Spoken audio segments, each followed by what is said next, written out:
Welcome to Mindshock True Crime. This is your host, Bruce McGuire, and you are listening to the Jennifer Kesse series. This is episode 4, Revelations. We will be going over some shocking revelations and some theories that we have not yet gone over in this series. Hopefully you've listened to the previous episode so you're all caught up in available information in this very, very compelling case, a case where there is seemingly enough information to solve this thing, a case where there is seemingly quite a bit of tips, a case where there have been seemingly enough searches to verify or at least rule out certain tips, but as of yet it remains unsolved. I've said this with this case and many other cases. I think there's enough to solve this one. Obviously, it's a matter of people competent enough to go over the information that there is in order to solve it. As always, if you want to help support the Mindshock podcast, keep up awareness in various true crime cases, missing persons cases, cold cases, wrongful convictions, and more, you can donate to our PayPal. Just check the link in the description. Make sure to subscribe to the channel, hit that bell for notifications, like and share Twitter, Facebook, Reddit, Patreon. Patrons do get priority for case topic, logical analysis, co-podcast, or requests. You could also be a guest in the podcast depending on your tier. Questions, comments, theories, thoughts, suggestions, rebuttals, debunkings of any kind, leave them in the comments section. You could also become a YouTube member right here on YouTube. Help support the channel that way. Okay. So, the first thing I'm going to go over is the possible break in the case reported 5 years ago.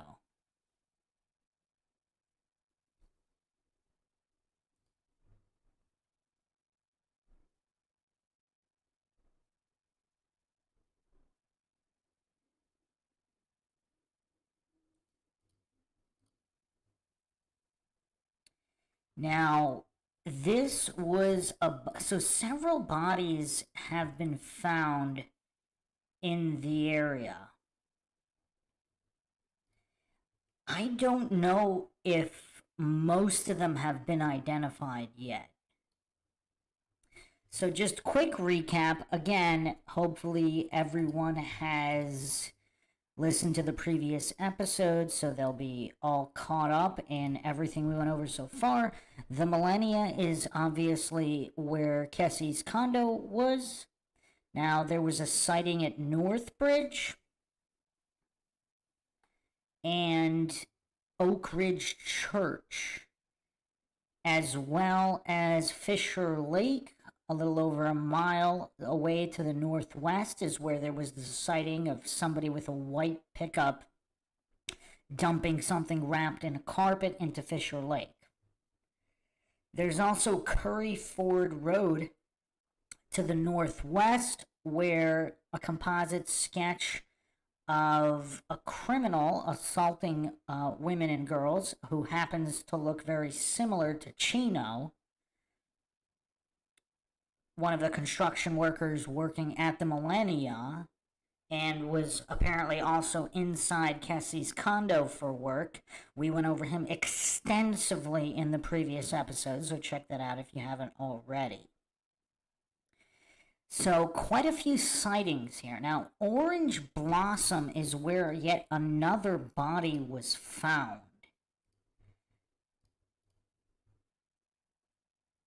So, in this area, one super sleuth posted this on the Jennifer Kesse subreddit. Possible break in the Kesse case, body found. This was 5 years ago now. Skeletonized human remains were discovered near Orange Blossom Trail and Americana Boulevard. This location is just 4 blocks from where a search was done in an empty field in 2010, currently a Walmart and within a half a mile of Jens co-worker's residence. A cadaver dog hit on a scent, but nobody was found in the 2010 search, which occurred exactly 1 month after Jen's co-worker was terminated. Okay, so let me bring up another image here.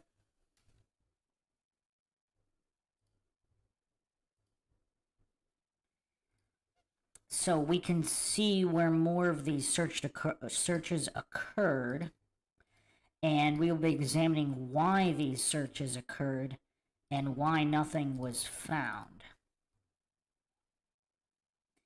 So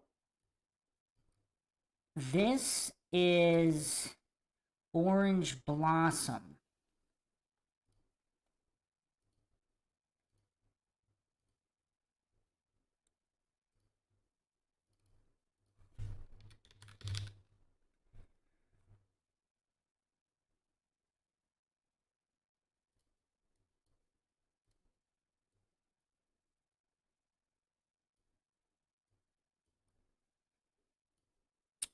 And as you can see, this is also next to Lake Jessamine.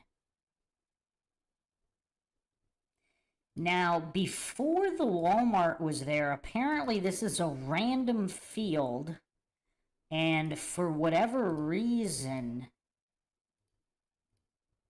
there was some kind of a tip to search here as well. So this is all not that many blocks from Kesse's condo.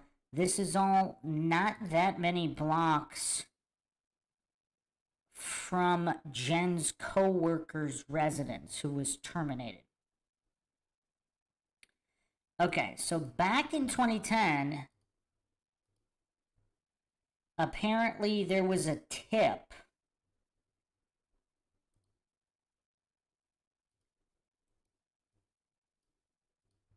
I'll actually play the news clip here from 2010.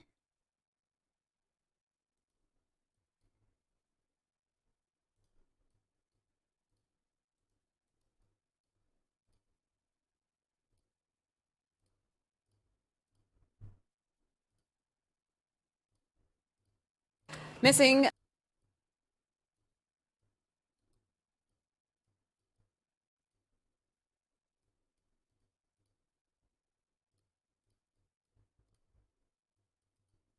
The past 4 years, the search for a missing Orlando woman intensified this morning. Jennifer Kesse vanished from her condo near the mall at Millennia in January of 2006. Every other search for the 24-year-old to this point has failed to find her. But West 2's Dave McDaniel live now where this new search is happening. It's near the intersection of OBT and Oak Ridge. So, Dave, what led police search teams to that area?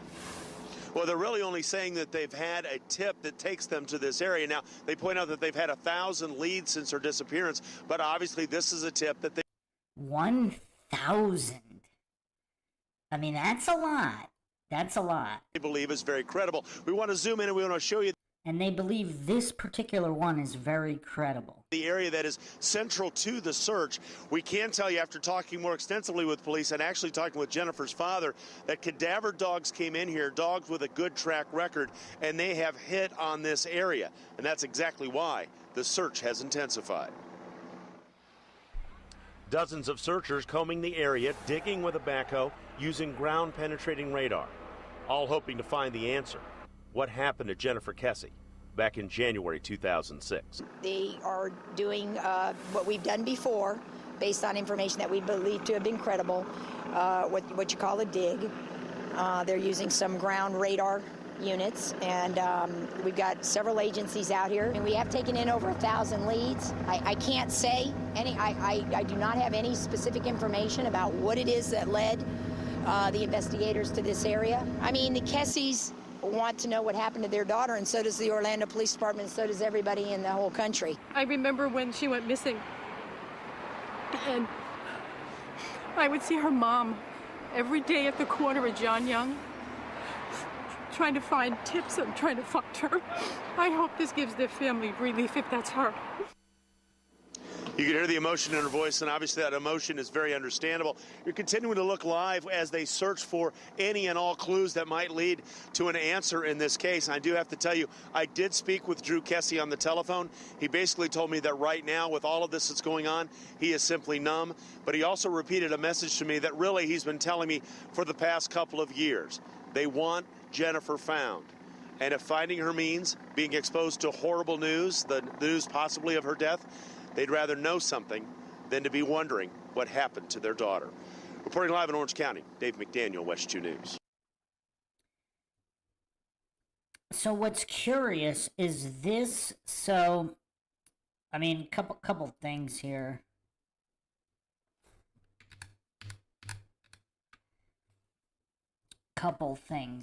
So, field in 2010. So, for whatever reason, they had a tip here that was supposedly the field area, which is now a Walmart. That's the green circle on the screen. Now, the red circle is where they ended up finding a body. I mean, this is curious. So there were cadavers. So again, this could be other people as well. So this was apparently found by accident. Let me bring up this news clip. And we'll go over this one.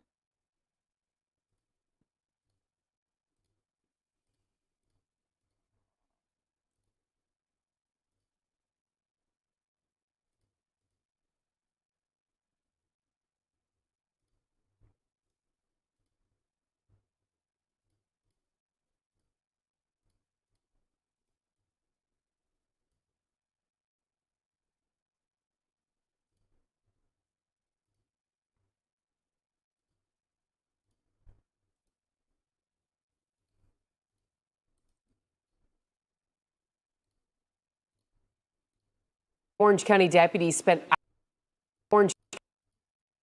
hours searching for clues after human remains were found in a vacant lot.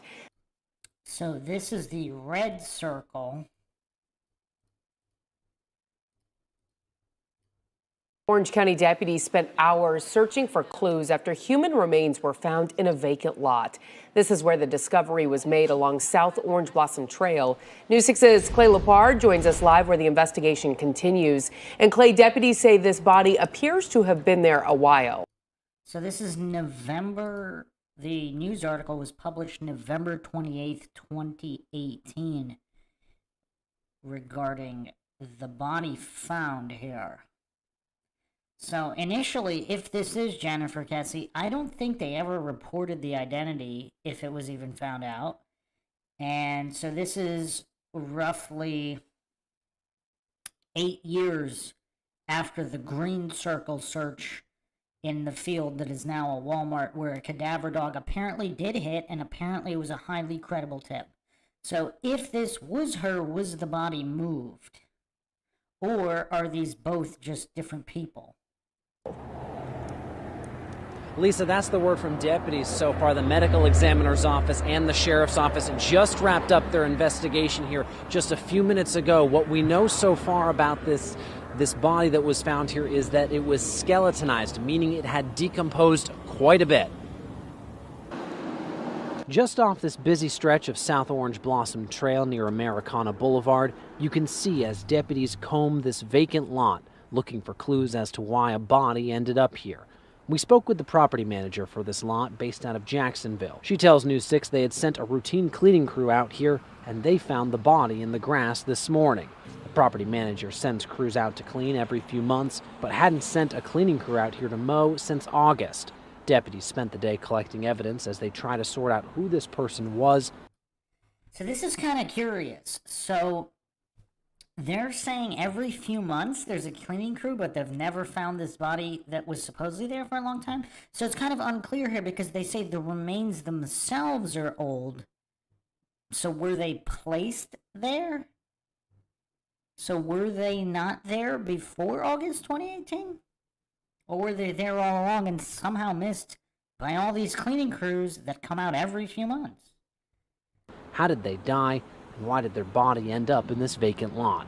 People who live nearby tell News 6 there are several homeless camps in the area, and Sky 6 could clearly see the remains of one of those on the property.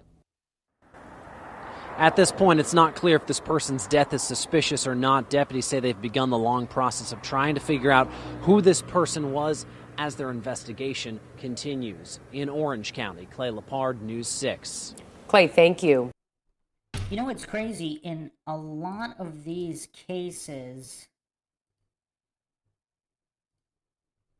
so if you see here on the screen here, the 3 red circles on the top, so not the Oak Ridge Church, the 4th red circle is the Walmart.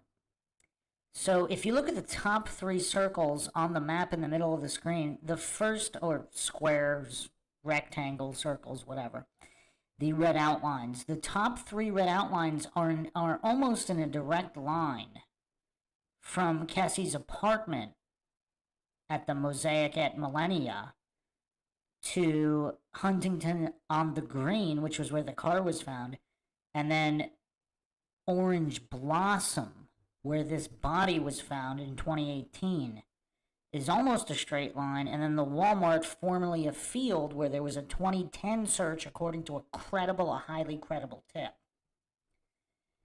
So they're all in the same general area, but it's almost a straight line for the top 3. So that's curious. That's a curiosity.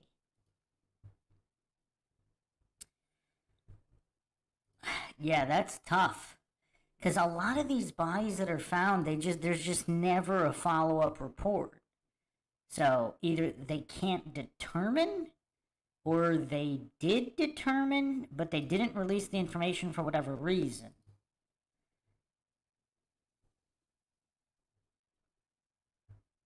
So this 2010 search apparently was exactly 1 month after her coworker was terminated.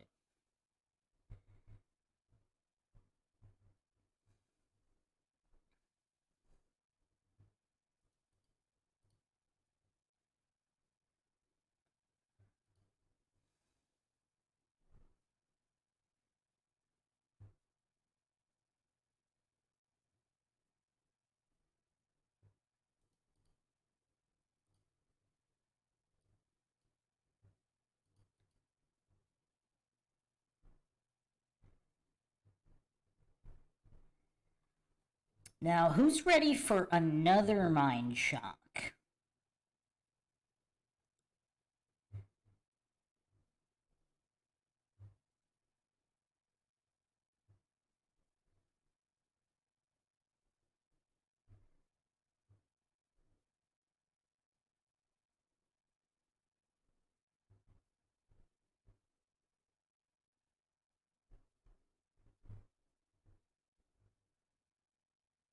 Apparently there were also another set of remains found nearby 2 months prior. Not a lot of information on any of this. I haven't seen any follow-up reports. If anybody knows of them, feel free to comment with them, and I will obviously go over them. But here's another major mind shock, because the tip to Fisher Lake, I mean, we've gone over it in the previous episodes, but apparently Lake Fisher was just searched again April 4th, 2024, using sonar and infrared cameras. So in 2006, so pretty close to the time of her disappearance, I believe this is possibly the 3rd or 4th search, so people are taking it seriously.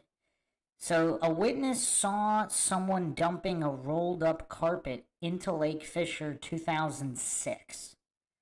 So I don't know when the first search was, but they did a follow-up search November 2019, And now they did another one in 2024 using sonar and infrared.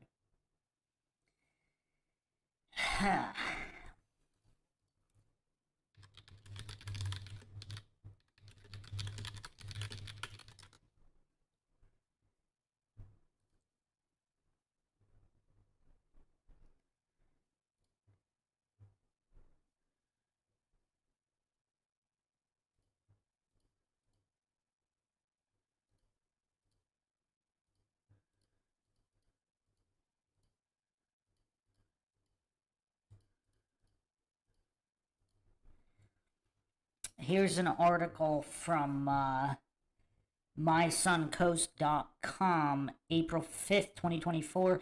Teams search Lake Fisher in connection with the disappearance of Jennifer Kesse.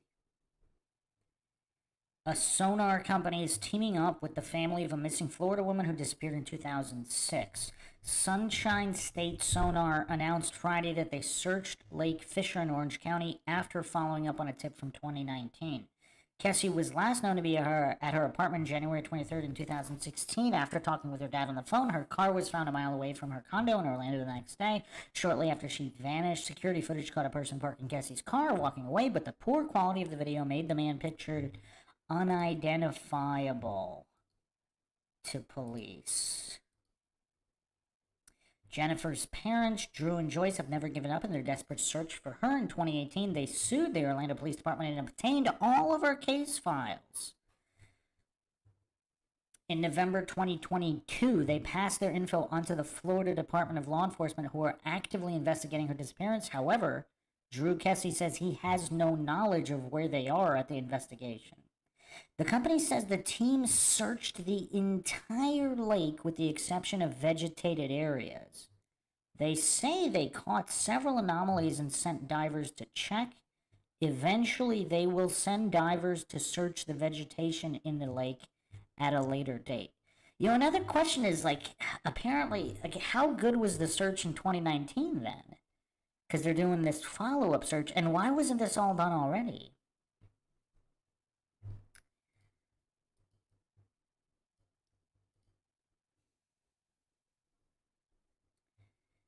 I mean, there looks like there's a typo or something in the article. Something, I guess a tip led law enforcement divers to this body of water and specifically searching for a rolled up carpet. I mean, that's a good point too, because the carpet should still be there, regardless of whether there was anything else in it. Unless the tipster made it up and is possibly connected with the true perpetrator. Again, I do not claim anything is true or untrue. The motto here on Mindshock, of course, is the only thing we know for sure is that we don't know anything for sure, and we examine each and every theory objectively, logically, and neutrally. At the time of Jennifer's disappearance, a resident witnessed a pickup truck back up to the lake and dump a 6-by-8-foot piece of rolled up carpet into the lake before fleeing. Interesting language. Nothing of significance was found during that search in 2019. Here's the thing, though, the exact spot where the truck pulled up, I mean, shouldn't the carpet be there? Yesterday, we searched the entire lake with the exception of the vegetated areas, recording depths of up to 19.8 feet. We developed an infrared HD camera on several anomalies. We dove in several pockets of the vegetation without any luck. We would like to dive and comb through all the vegetation on the south side of the lake at a later date. So searches as recent as 2024, what is going on with this case? So it seems like the Fisher Lake tip, it's not going away. They took it very seriously. And then we have these other locations not far from the apartments. And then, of course, the Curry Ford Road incidents. And we'll be going over even more incidents in a moment.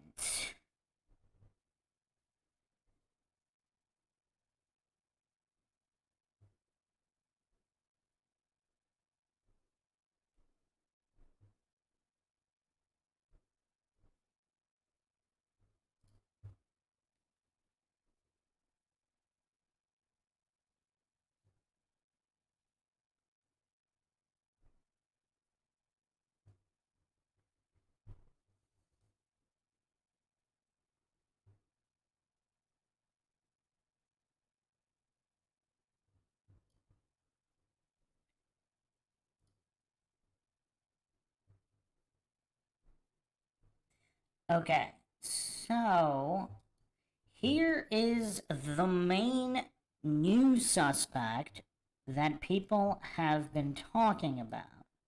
This is, of course, Joel Pappas. Now, what's curious is that he actually lived in Huntington on the Green, where her car was dumped.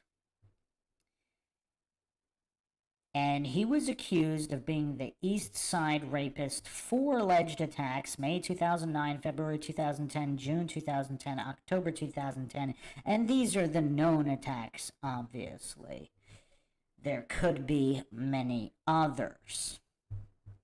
So, regarding Pappas,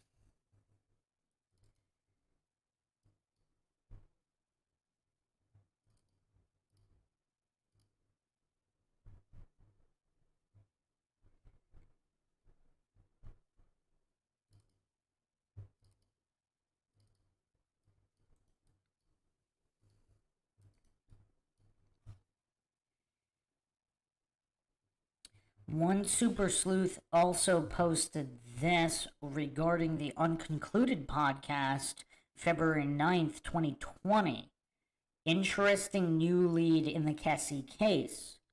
Joel Pappas, convicted of rape in 2009 and considered a suspect in 3 other cases, was living at Piccadilly Circus Court in 2006 at the time of Jennifer's abduction, which is Huntington on the Green.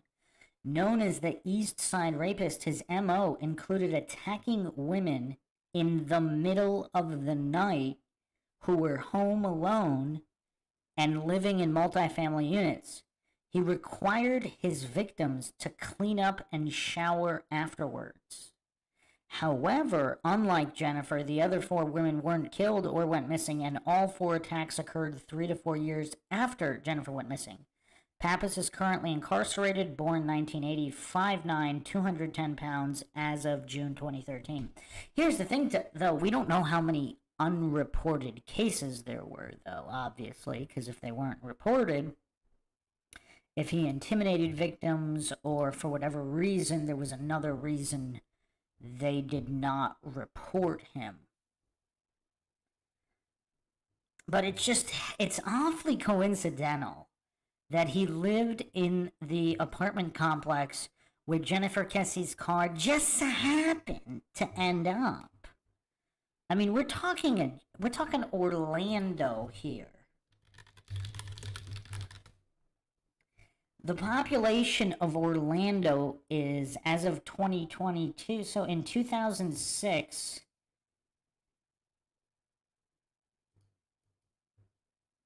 it was over 200,000. So pushing close to 250,000 people. And a guy with a track record, a guy with a criminal record, just happened to be living in the apartment complex where her car ended up. A guy that just happens to have an MO of attacking victims in the middle of the night while home alone and making them shower afterwards?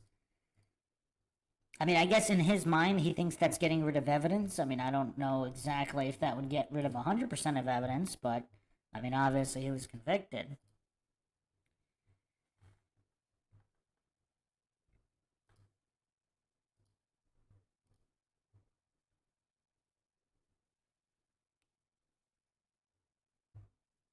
Now, the points against this theory, of course, is why would he dump her car where in the same complex where he lived? Now, he didn't dump it directly next to his apartment. It was on the other side of the complex next to the pool. So, yeah, I mean, I don't know. That is kind of weird.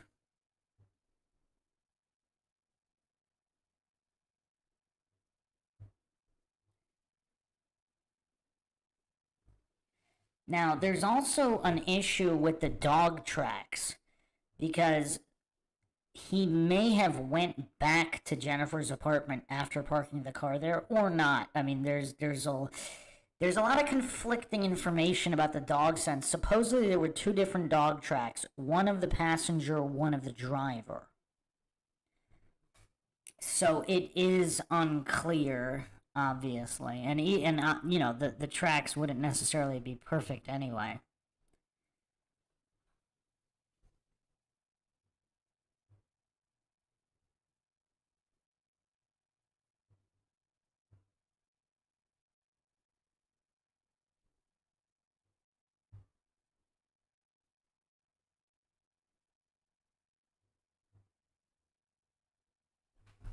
The other thing is, if more than one person was involved here, was she not in the Malibu? In which case, it could have been the driver and an accomplice, and one of them returned to her apartment. If it was one of the construction workers who worked there, obviously they could return, and maybe the accomplice did not return.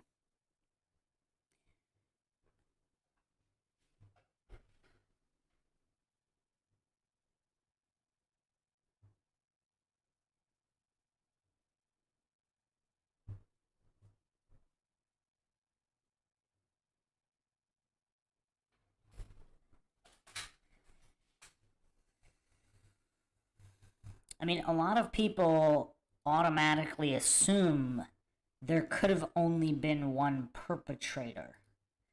And that's, of course, an issue as well, because especially with unsolved cases and when they go unsolved for such a long period of time, it's time to, again, go back to square one and try to verify whatever can be verified, and also cast the net wider in terms of theories and suspects.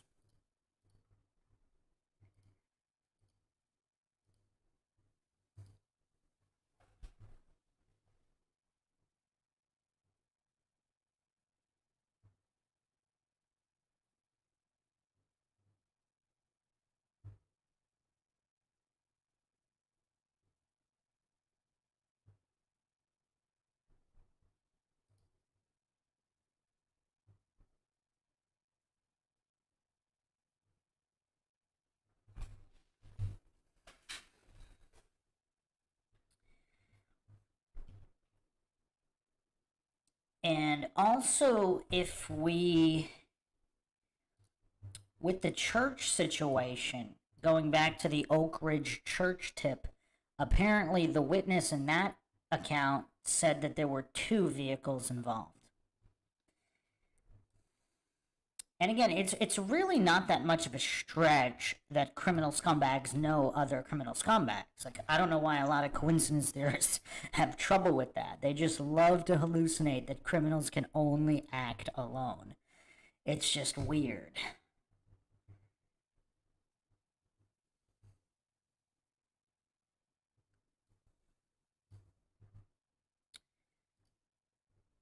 And also, if the body was moved possibly more than one time, which again, in many true crime cases, that does occur.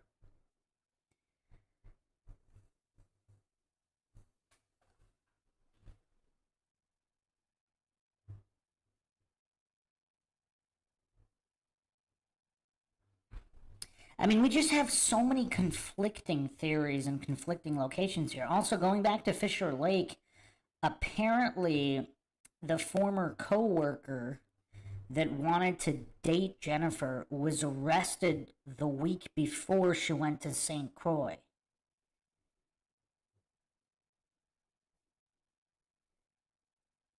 And some people apparently, he also had some kind of a trip to another office the same Tuesday that she didn't show up for work. And he was the one that made comments about her already being dead and being eaten up by gators during that trip. Now, some people have actually traced this coworker's address to not that far from Fisher Lake.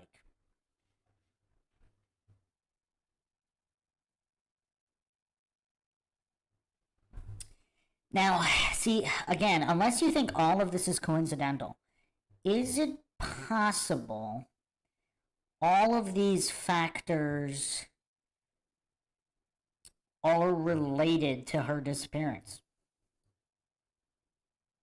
Or maybe none of them or some of them, but if they're all related, what does that mean?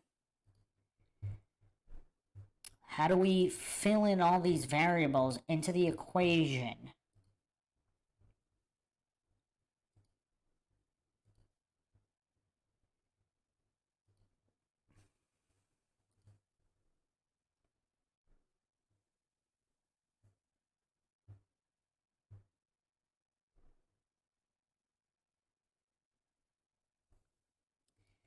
Now, most people discussing this on Reddit actually believe the true perpetrator would have driven her much further away and dumped the body in the woods instead of a lake.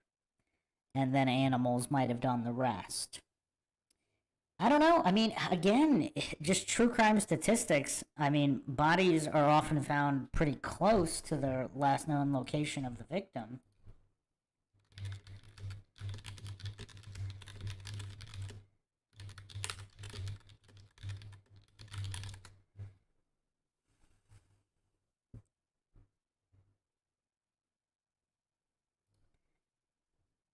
Now, there are a few different stats on this. Some worldwide stats show that 60% of murder victims are buried within 10 kilometers of their last known sighting. Of the 60, 50% of the 60% are within 5 kilometers.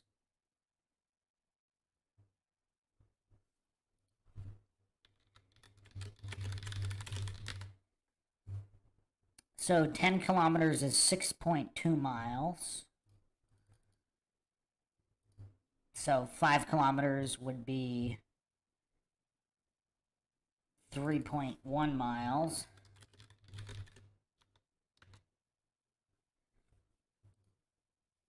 So pretty close. So they would be within a very close radius. This is 60% worldwide stats.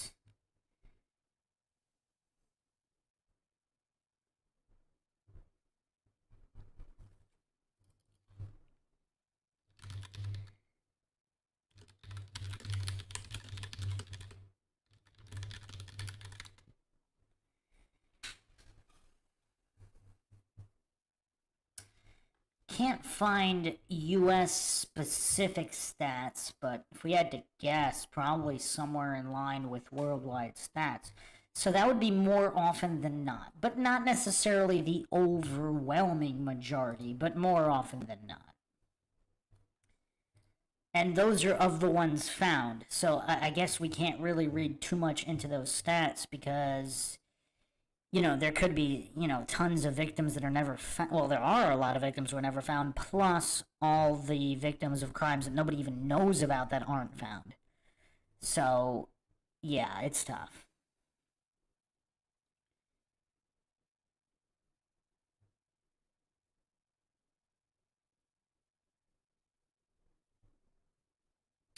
A very astute Redditor hopefully one day posted this. It's a very, regarding Lake Fisher. It's a very small lake. Only 2 out of 6 dogs hid on the lake. That most people leave that part out. The carpet was dumped months later. No one in their right mind is going to dump a body on the edge of a pond. You would need to wade out into the lake to get deep enough for the water to cover the body. There's also a large Christian camp on that side of the lake. The carpet was probably pulled out of the lake by the camp when they cleaned it. Camp Ithael. You know what would be curious to know is if Camp Ithael has any connection to Oak Ridge Church that wouldn't allow a search on their property. That would be curious if there was a connection there. But that's an interesting point. If the body somehow, if the carpet wasn't secured well, and the body got out of the carpet and possibly sunk under the mud or caught somewhere else, it's possible the carpet could have been cleaned by the camp or recovered without the body, theoretically. But I guess, I mean, if different people ran the camp at different times, I mean, it can't be that hard to verify if they ever found one, unless, I mean, if their janitorial staff were kind of freelancers and they can't track them down. Yeah, I mean, yeah, it could be tough. They might not tell anybody, of every single item they ever cleaned or recovered and dumped or threw out, whatever.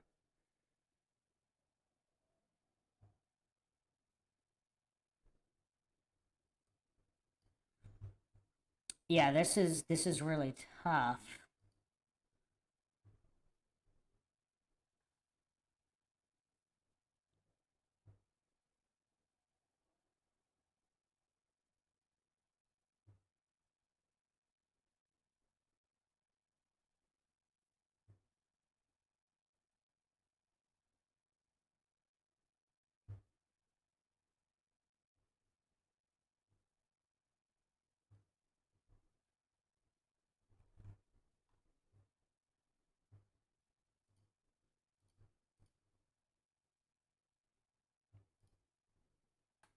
Couple more things to go over here. I mean, there's a lot of information here. You would think. I mean, yeah, it's kind of, this should have definitely been solved already, obviously.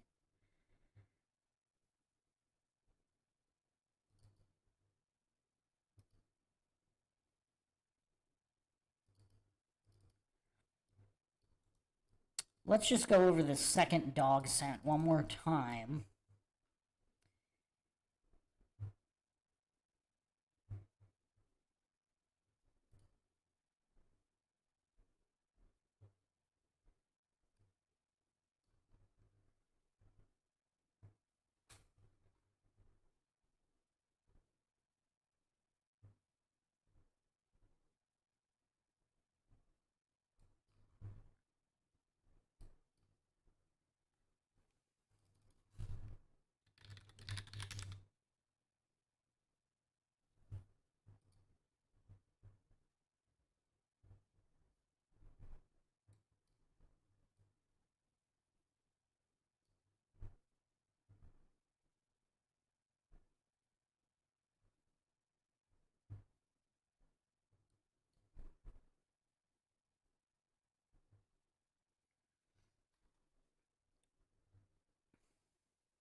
I'm going to make this image a little bigger just so everybody can see it.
So let's go over this post here by one Agatha 91 on the Justice for Jennifer Kesse subreddit. After parking Jennifer Kesse's car at the Huntington on the Green, the POI returning to her condo was absolutely incredibly moronically stupid. What could have been so important they risked everything in return? To return, this just doesn't make any sense unless they left major evidence behind everybody missed.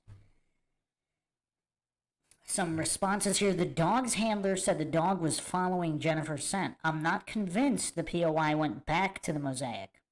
The dog that went to the Mosaic was following the passenger side scent. The dog from the driver's side went to Park Central Apartments. So that is the green circle on the screen right now. There's also a little piece of wood. There's some woods right there in between Huntington on the Green and Park Central. The second dog track apparently tracked through woods. So you would think those woods were searched. I couldn't find anything definitive on that.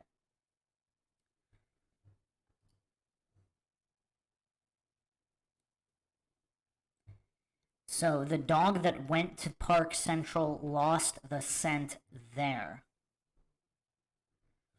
So 2 different dogs. ETF4 stated, it opened my mind to the possibility that the POI didn't return to the Mosaic. The dog that went back to the Mosaic was thought to have been following Jennifer. The dog's handler said the dog could follow her scent to her home even if she didn't walk the route. They thought the dog that went to Park Central was tracking the POI or someone else that walked by the car. That's interesting as well. Early on, there was a newspaper report that stated a scent found in the woods was one of their most important clues. The dog that went back to the Mosaic didn't go through any woods. I bet the dog that went to Park Central tracked through the woods. There were more woods there in 2006. We really can't say for certain where the POI went after he exited the camera's view. Could really be anywhere. Well, here's the other thing, too. So my theory is that perhaps if there were 2 perpetrators, at least one of them worked at the Mosaic, possibly Chino or a different construction worker. And that's the explanation for the 2 cents. And her body could have been dumped by either another accomplice, either in a van or a truck, which Chino was also known to drive. And these guys dumping the car, there were just 2 different guys. And earlier it was reported that the car might have gone through a car wash as well.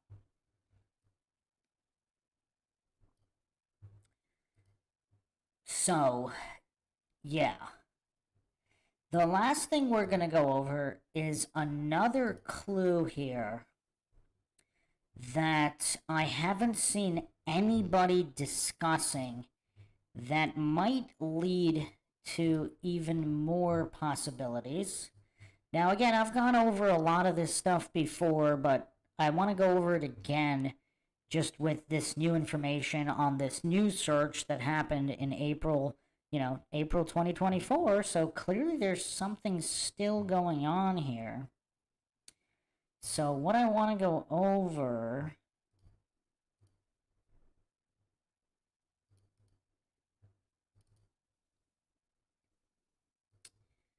now, I don't know if this is still up. Let me double check. This was on jenniferkesse.com. Jennifer Kesse Abduction Discussion Forum. Let me just see if it's still online.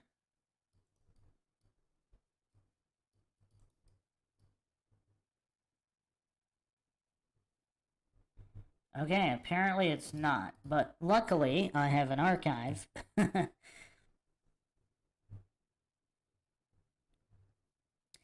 So here is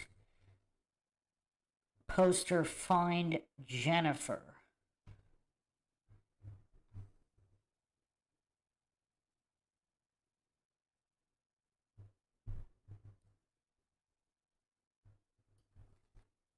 Posted January 7th, 2010. Comments about the Mosaic and Millennia area. I found a forum where someone asked about the condos at Mosaic. I found the various comments to be quite interesting and I'm posting some below. I used to live there when it was an apartment complex called The Tradition. My roommate's car was stolen. And after that, we started talking to our neighbors and virtually everyone in there either had their car stolen, vandalized, or knew someone who had. I mean, this is truly mind-shocking. So before it became the Millennia, and who knows, I mean, who really knows how many people were still living there from when it was the tradition, and then I'm assuming it was new owners when it became the millennia. But almost everybody either had their car stolen or broken into. So there's a history of car theft. So enter another theory here. Is it possible? Like, okay, this is really tough. If Kesse made a trip to her car, either that morning or the night before, whatever, and she opened the door, maybe put some stuff in there, then went back inside, and that's when she was abducted. If somebody was watching this, did they notice that she didn't lock her car? Or something of that nature? Is it possible the people that moved her car were not connected with the people who took her? Again, we're just casting the net wider here. We are examining each and every possible theory, many mutually exclusive theories. This is Mindshock, where the only thing we know for sure is that we know anything for sure. So I'm not going to hallucinate that anything is true or untrue. This is an as of yet unsolved case. So is it possible that whoever moved the vehicle was not connected to the abductor or abductors? Or maybe they were connected in the way that they realized something was happening to her and decided to take advantage of the situation. And they weren't physically directly involved with kidnapping her, but they realized that something was going on and they took that opportunity to take the car. But this theory also doesn't make a lot of sense, and we'll examine why here in a moment. I'll continue this post here. Right down the road, as you cross John Young Parkway, Conroy Road turns into Americana, and it gets extremely ghetto. Obviously the Americana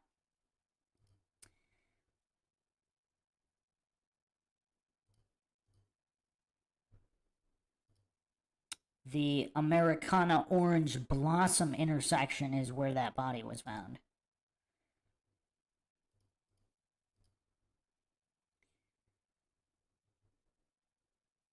It's a beautiful complex and very new, but sad to say I can't recommend it. Is it a luxury gated community? No.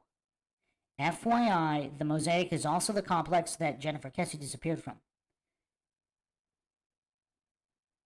The whole area is not one that gives me a warm, fuzzy feeling. I cut down Americana during the day to get from Florida Mall to Millennia, but wouldn't want to be on that road at night. Just by looking at it, you can see that it's one of those neighborhoods that isn't going to be safe at night. You should look at some zip codes to permanently remove from your search, where the mall at Millennia is located being one of them. I would say everything about that mall is bad. Most of the areas are rental, some nicer than others, but the whole 32839 zip code, I would say about 80% is undesirable neighborhoods, if not more. As far as the retail around the mall, it's pretty good, but as far as residential, it's all pretty bad. There are a few nice places that are new and very beautiful, but unfortunately, since there's so much bad crap around, they are dragged down. Apartment condo places like Mosaic, Park Avenue, and even some of the apartments on Millennia Boulevard going toward Oak Ridge are nice and new, but the places like Winter Run on Conroy and the apartments down Americana and Oak Ridge really bring it down. Thanks for the information about Mosaic and Millennia. I was thinking about buying a condo there, but will think twice. It looked like a nice condo complex. I lived off Millennia in Northbridge Apartments for 4 years, and although we never had any issues personally, I wouldn't suggest that area to anyone. That whole area is sketchy. And again, Northbridge is where the other sighting was, which we went over, of the woman panicked, said she was being followed, etc.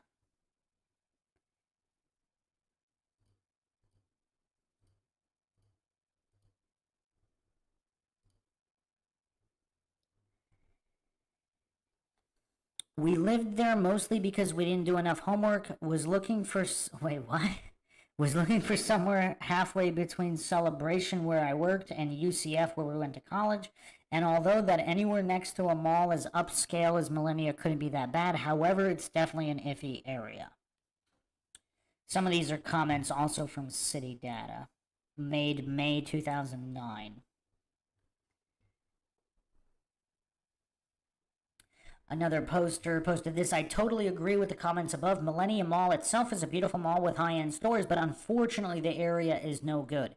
I have a friend who lives close to HOG, and just driving there gives me the creeps. Mosaic may be nice-looking condos, but if you look right in front of them, behind them, and down the road, you will definitely not want to live there. Americana Boulevard leads to OBT, which a street full of strip clubs, prostitutes, and drugs. You will see arrests going on there on any given day. Sorry for my negativity, but I also feel strongly about this area. Those are powerful comments from the local residents. All the more reason it was weird that Jen left the DVD player in the car. And this is what we're going to talk about. I know we all flip-flop one way or another on this, but score 1 point for Jen being abducted the night before, as she went out to her car again to remove the DVD player. Yeah, that's tough. That's tough. Is the DVD player the critical detail that's going to solve this case, or at least make the timeline more definitive? Another poster said this. I have an idea why Jennifer left the DVD player in the back seat. She was in a hurry to get home in her condo that night and only made one trip from her car to her condo. Her hands were full, and she probably emptied her mail slot as well, so she just left it there on the back seat. She figured the DVD player would be safe in the back seat because it was dark. Also, she had only been there for parts of 2 months and may not have known about the bad rep of opportunity-stealing break-ins. Another possibility was the DVD player was originally in the trunk. Why would she have needed it at St. Croix? And the POI strapped into the back seat like a precious passenger to mess with law enforcement and our minds. Huh. That's a curiosity. That is a curiosity indeed.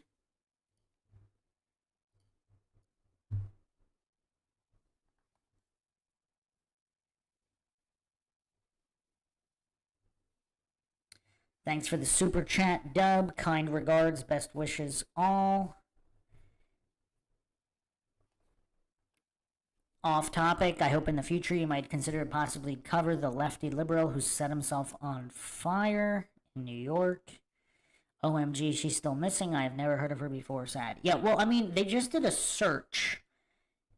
April 2024. So the case is obviously still moving somehow.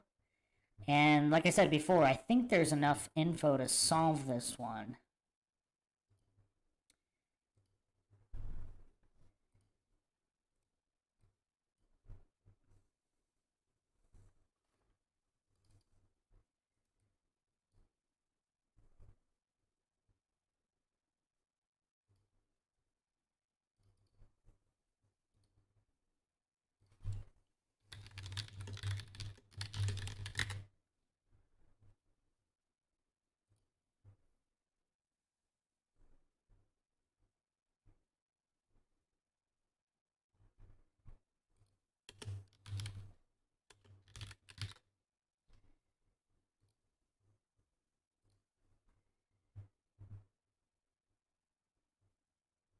So I'm going to post an image here. This was posted on a Facebook account. I'm assuming this is the actual photo of the back seat of the vehicle.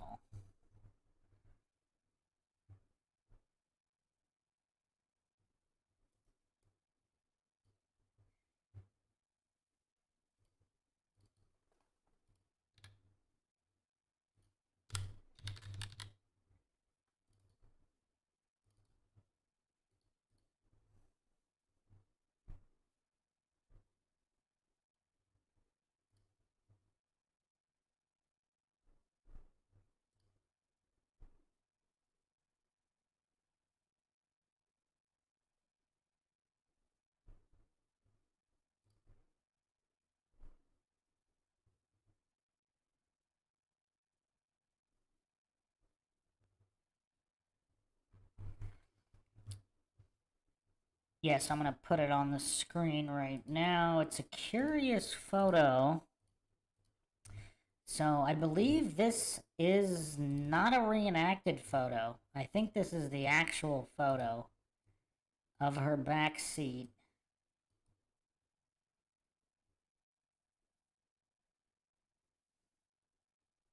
Of the DVD player, and there's also an exercise ball there. It is kind of weird. If you're in a high crime area, would you leave a DVD player like that in the back seat? Keep in mind, this is 2006. I mean, DVD players were quite on the rise by now. Not as rare as in the late 90s when they first came out.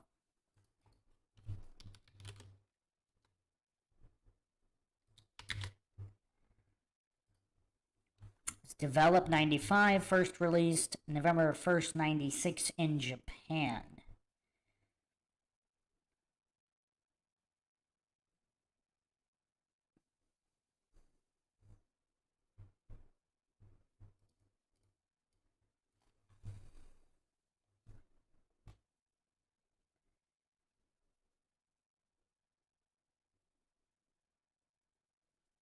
It was available in the US only in 1997.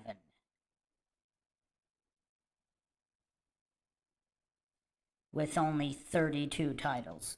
The nationwide rollout happened August 22nd, 1997. But they didn't really become that popular until 2001.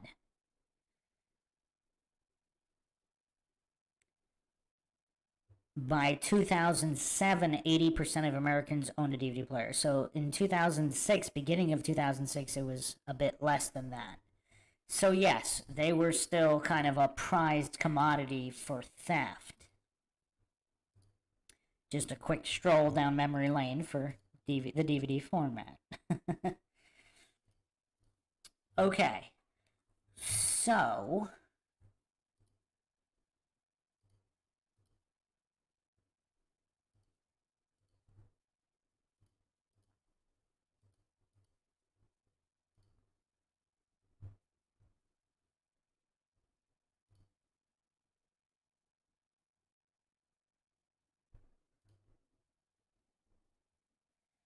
you could also see the red flip-flops in the back seat there, as well as that exercise ball.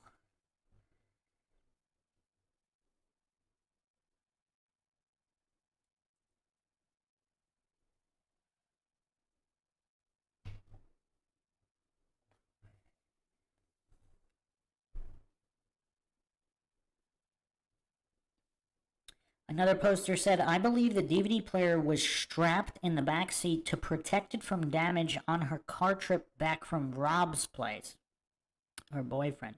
No one wants something that heavy flying around in the event you have to brake hard, no other reason. She may have remembered it still being in the car and decided to go out to retrieve it that night. Another poster said, I never really thought the DVD player could be connected to the case, but now that you bring it up, it does make sense that she suddenly remembered it was in the backseat of the car and didn't want anyone to break in and get it. The other thing that would make sense, if for some reason she couldn't sleep that night after the conversation with Rob and decided she wanted to watch a movie and went to get the DVD player. Being safety conscious, what would Jen bring with her? Her keys and cell phone. Since we learned that the phone was powered down at 10:40 p.m. that night, it has always mystified me what could have possibly happened in just 40 minutes when she was already in bed for the night. I couldn't settle with the thought that she went out somewhere, like to a bar. I suspected that someone she knew possibly showed up at her door, but what really does make sense to me right now is that she stepped out to get that DVD player and perhaps encountered someone in the parking lot. If I were Jen, I wouldn't have too many concerns about going out to the car since her parking lot is so close to the entrance. Yeah, that's a curiosity. Here's the other thing, too. Like, we really don't know what they actually talked about. I mean, obviously, anybody can report anything. But if she broke up with Rob, you know, they were fighting. I think that much was admitted to a certain extent. If she was that upset and she couldn't sleep, perhaps that would warrant going out to the car and getting the DVD player.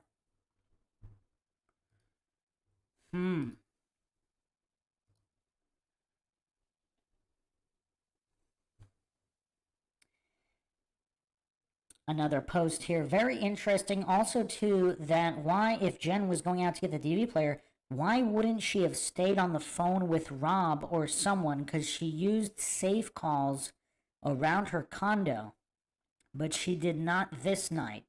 If we are to think she went out after 10 to get the DVD player, this does not jive. Of course, it's possible, but I think someone she knew perhaps came to the door around 10 p.m. Maybe someone pretending to be delivering something for work, etc. And that's around the time something bad happened, after 10 and before 10:45 p.m. Another poster said, I also believe whatever happened to Jen began at the Mosaic. She wasn't abducted, kidnapped, or carjacked after she drove away from the Mosaic while she was on her way to work or trying to drop off the cell phone. If someone had taken her under those circumstances, they would have taken off to parts unknown after the fact.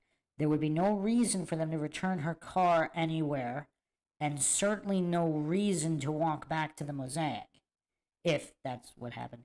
I do not believe she was stun-gunned getting into her car either. Why? It is a traumatic event, and J.C. Dugard said she lost control of her bladder when it happened to her. From what we have been told, Jen's car, other than being messy as usual, showed no signs of struggle. Well, again, if it was taken to a car wash and cleaned up, I mean, who knows? Remember, a person unconscious from a stun gun is a heavy person. Their body would scrape, smear, and leave all sorts of human evidence as the POI struggled to get her in and out of the vehicle. In my opinion, I think someone might have gotten in the car with Jen.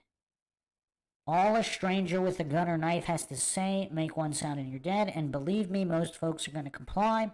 Remember, Carla Larson was abducted from a parking lot during her lunch break. Most folks are not going to even notice as long as there is no huge altercation. It happens all the time and seems to be easier than we would like to think. With the noise of construction, you need to ask yourself, who's even going to hear anything? If the person was known to Jen, but one she didn't know to be capable of violence, she could have driven them wherever they decided to go, only then to discover her misplaced trust. This scenario would require the POI to park Jen's car after accomplishing his dastardly deed and walk back to the Mosaic to retrieve his car, pick up his bike, go to his apartment or condo at the Mosaic or the immediate area, or go to work at the Mosaic or in the immediate area. I mean, this is an astute post here. Very, very astute.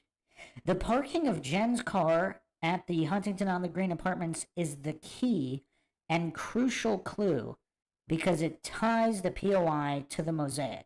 The dog, Bo, is the second clue in the investigation. He firmly places the POI back at the Mosaic after parking Jen's car at the HOG apartments. Well, here's the thing. We went over that as well. There are two different dog tracks.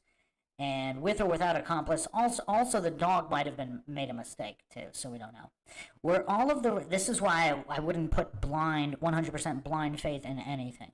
Were all of the residents in the Mosaic questioned by law enforcement, most particularly those who lived in Jen's condo building? I mean, obviously not. We know that now. Okay, also Ethan, who said he had seen something important, even posted his phone number, whatever became of that, was that a valid clue or just a hoax?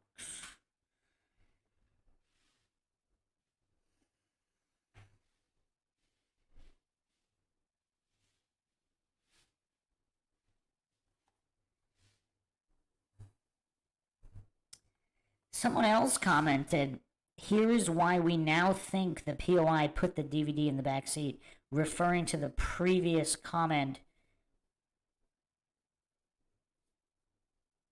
If the DVD player wasn't strapped in, would they strap it in the back seat so it wasn't flying around, especially if it was in the front seat? Or did they, of course, just do that to throw everybody off and it wasn't? I mean, yeah, this is pretty tough.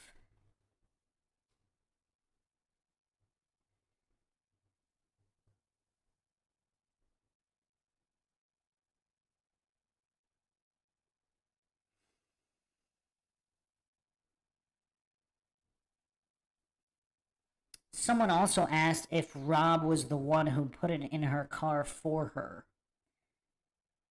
I mean, yeah, tracking the history of the location of the DVD player in the last 48 of the DVD player might also be crucial here.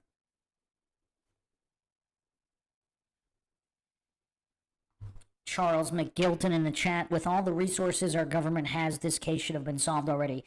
Yes, I talk about the Echelon Spy satellite system and all of that, where they basically have every inch of every major metro area covered, so they could have easily found out who went where how if they wanted to.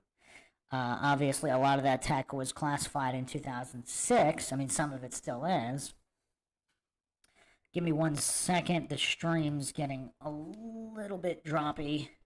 Let me just tweak it. It's going to take about a minute. Hopefully less than a minute.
Okay, we should be good to go. So, yeah, I mean, the DVD player, I can't help but think if we had definitive evidence and a definitive timeline on the DVD player, I mean, this really might be the critical factor here. This might be the critical factor.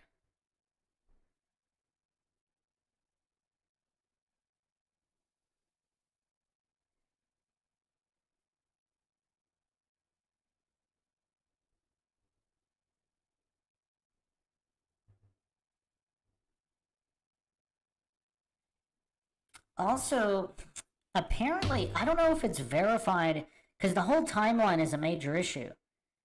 Because supposedly the POI parked the car at the HOG apartments at noon, but then the digital times, but then, the camera said 1 p.m.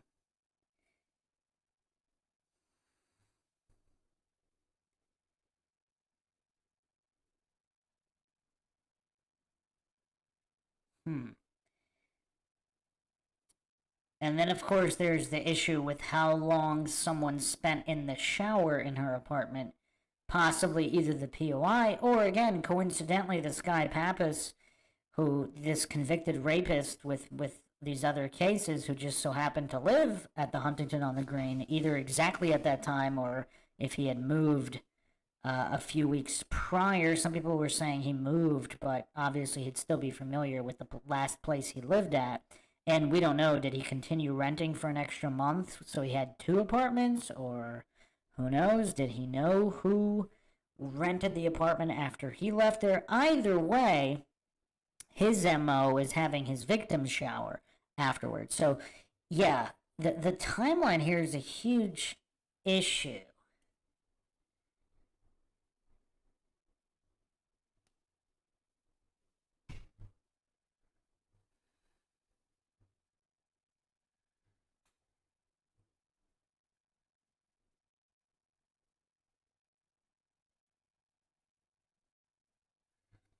Also, just the timeline of the case. So from 2006 to this particular post, April 8th, 2012, there are very few things that we outsiders have as solid fact. For years, the public story was that law enforcement and the family believed Jen slept in her condo, got ready for work, and something happened the next morning. Now, we just recently learned Jen's phone was powered down at 10:40 the night before, indicating something happened the night before. This confused me greatly, as if something happened the night before and not the next morning. The target audience of Jen's disappearance was completely different. Instead of trying to get people to go through the details of their activity that morning, we needed details of events taking place the night before. There must have been some reason for keeping this info quiet and going along with the morning version of the story. Yet, determining what is really fact and what is being used as a public story or decoy or just plain misinfo is getting more difficult as the years pass. Yeah, so if all the POIs were initially interviewed to give their alibis of what happened that morning and not the night before, and if her apartment was specifically staged to make it look like she was there that morning, that would throw everybody off the trail, leading to a situation like this, where potentially POIs that were ruled out because they had a solid alibi that particular morning, but weren't even questioned about their alibi the night before.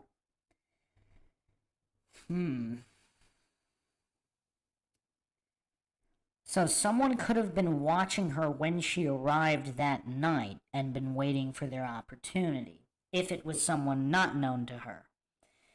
Now, again, let's not fall for false dichotomies. It's possible this coworker or another ex-boyfriend who was drinking around the corner that night, it's possible they might have also wanted to harm her, but if 2 or 3 different parties want to harm her, one of them is going to get to her first that night.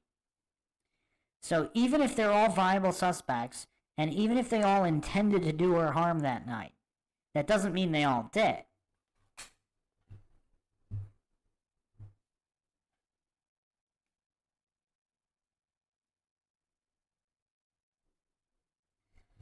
Other posters also postulated that she might have been doing laundry down the hall from her apartment. So even if she didn't go out to get the DVD player, she might have went out, maybe she had a load going in the laundry. I don't know if her family has commented on if they knew her exact laundry schedule. Some people just do it whenever they have time to do it, and they're not on a set schedule, particularly if she just came back from a vacation.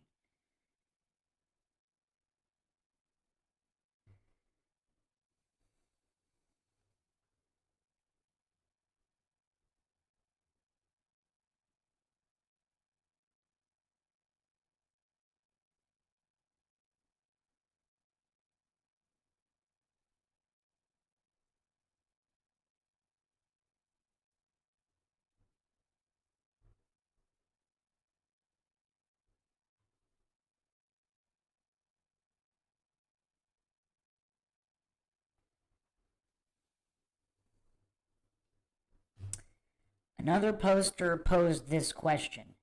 Something to think about.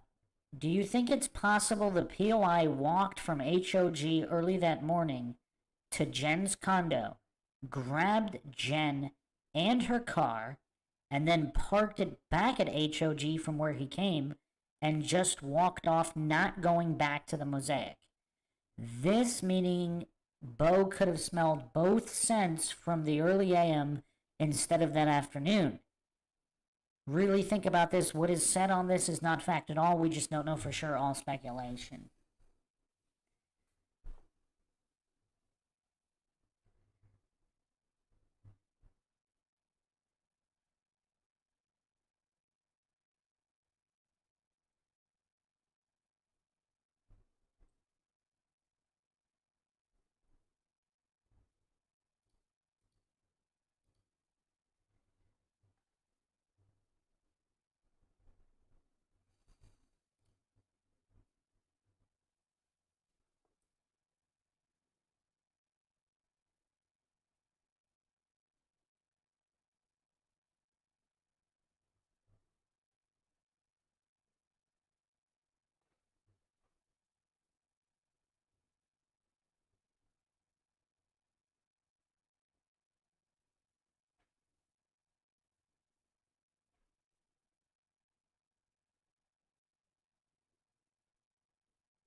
Another poster posted this regarding Logan's friend Travis and the cell phone left at Jen's condo. There's just a series of coincidences here, things that are out of the ordinary. She's letting her brother stay at her condo with her friends. Now, Travis leaves his business cell phone. Is he a drug dealer? I mean, what kind of business is this? I'm not claiming anything is true or untrue. But if it's something that he doesn't, something, I don't know, criminal related. Now, if this was his, so this post here is this was business cell phone. The battery had died over the weekend. He may have asked her specifically about his messages. And since the battery in his phone was already dead, couldn't Jen have removed the battery from her own phone, put it into Travis's phone, checked his messages with the intention of sharing that info the following day, but never got the chance to switch them back? I mean, they would have had to have the same model, but I don't know. I thought she was planning to give the phone back. But who knows? I mean, if that theory is true, or she checked his phone without his knowledge and there was something incriminating on the phone? Huh.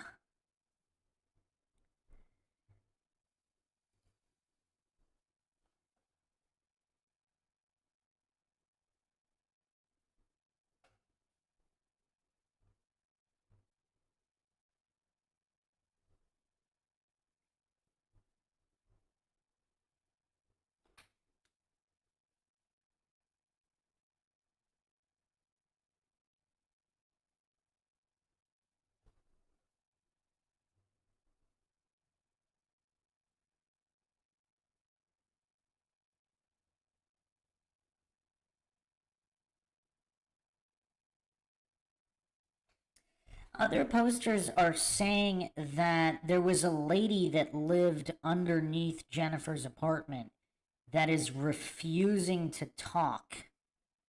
That's curious.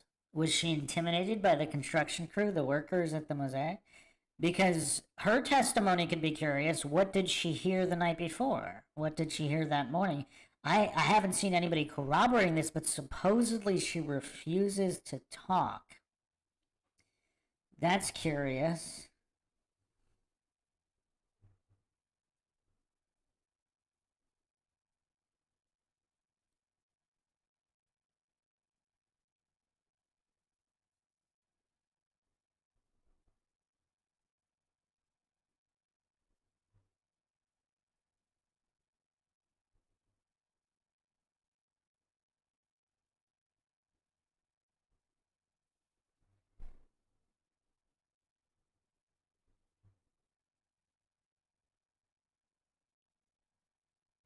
So other posters are also pointing out that the last phone ping, 10:40 p.m.,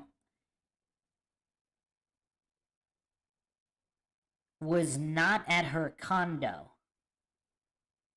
Law enforcement is withholding the info. So, okay, well, that doesn't mean she was somewhere else. That means her phone was somewhere else, if that's true. Huh.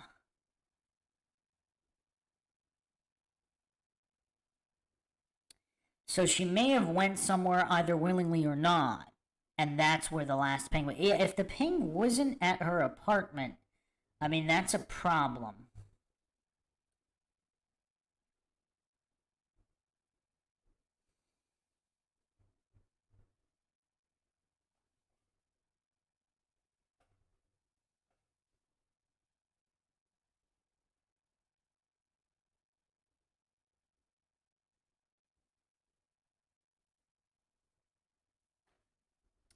Another poster posted this. So we are thinking POI left his bike at Jen's apartment complex after 9 at night, somehow lured Jen to the stairwell and then abducted her, took Jen in her car to who knows where, then returned it just down the road at high noon, only to jump on his bike at the place of the abduction and ride off. Well, she hasn't been found, so I guess that theory can't be ruled out. Look, it was absolutely crazy that POI took her car. The only reason for that is no other transportation. If it is true that she was abducted the night before, then why in the hell keep that car overnight? To me, if she was taken at night, then somebody lured her out, and I agree it was somebody she knew. But I have a hard time believing that she was tired and was heading to bed. And if you were a stalker on a bike, wouldn't it make more sense to park it at the HOG? And Bo, unless, what if it was some kind of stalker and they didn't know that they would take her that day? And something happened and they made a split-second decision. Or maybe she just, I don't know, if she was going out to get the DVD player or doing laundry or whatever, she saw him stalking her. And she got startled and he made his move then and there, but it wasn't pre-planned. If it was pre-planned, he would have parked it at the HOG or wherever he was. Well, even then, because the car, if it wasn't planned, he might not have known to move the car. Yeah, it's tough. Parsing the information about the car is tough. And Bo, so the dog follows the scent back to the stairwell at the Mosaic, and the scent was just lost there. Would this imply that the bike was parked there and the POI jumped on it and rode off? Look, the department screwed this up, and who knows, Bo's senses were probably tainted as well. To me, the workers occupying the complex took her. Like I said, they had all kinds of access. Remember, the keys were pretty much just laying around. They also didn't have transportation, which could have been a good excuse to take Jen's car. And they were all over the complex. Did Bo lose the scent? Or did he not know which way to go because the scent was everywhere? That's an interesting question. There were a lot of reports of the workers staring and whistling at Jen, making her feel uncomfortable. Would this be somewhat of a stalker? Sex trafficking has been mentioned. These workers from another country. I'm not here to discredit anyone else's theories. Okay. Yeah, I mean, there are a couple interesting points there as well.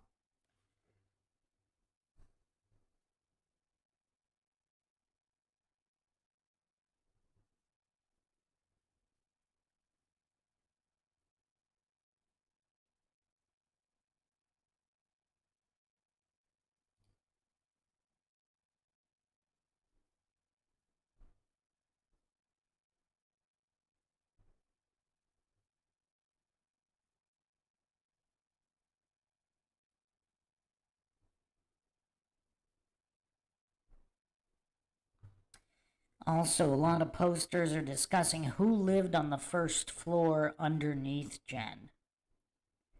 Because if the scent was legitimate and traced there, that individual could have just went back in their apartment.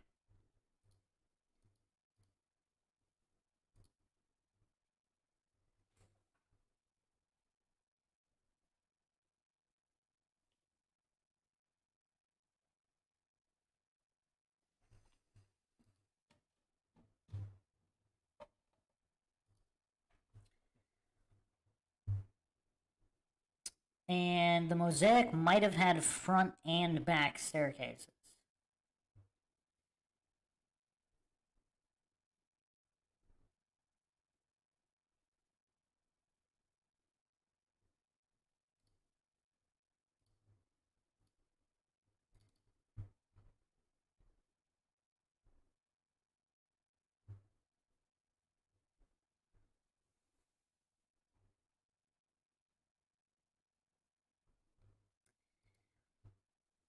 Let's look at the POI again regarding whether or not a bicycle's involved here, because I don't know if we can really tell,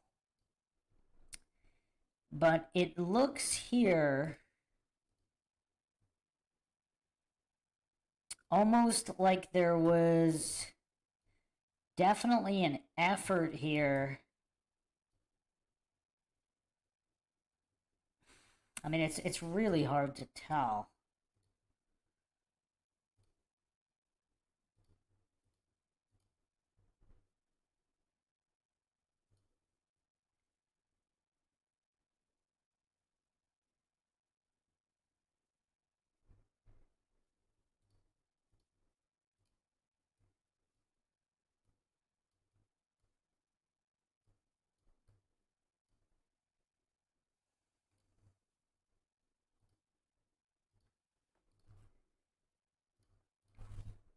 But it definitely looks like there's no loose, those pants are not loose.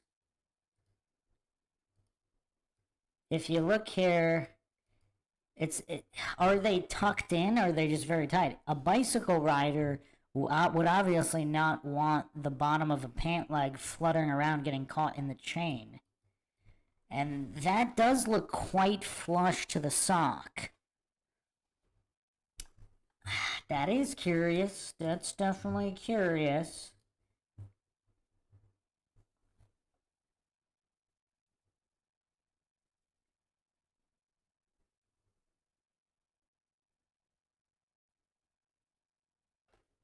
I just thought of another theory, which is pretty crazy. If she was taken, if she was taken the night before by someone else in their own car, then someone jacks her car, because again, that area was known for carjackings. As they're driving her car away, is it possible that they could have somehow found out that she was missing? I mean, this was before she was reported missing, so I don't know how they would have found out. But if they're connected to somebody and then they just dumped the car, maybe they were planning to take the car somewhere else, and they either changed their mind, got a phone call from someone else, and then just dropped it at the next location possible and then walked away because they didn't want to deal with it. Or if they were involved, they simply changed their minds and they thought it was too risky to dump it where the original plan was to dump it, and the HOG doesn't mean as much as we think. I don't know.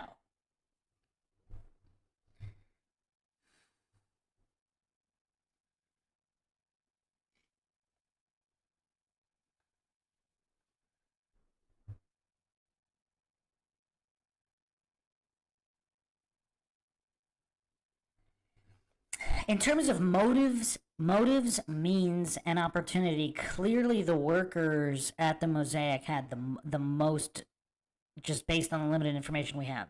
They know the complex inside and out. They have copies of all the keys. They know her, they know her apartment number, they know her schedule.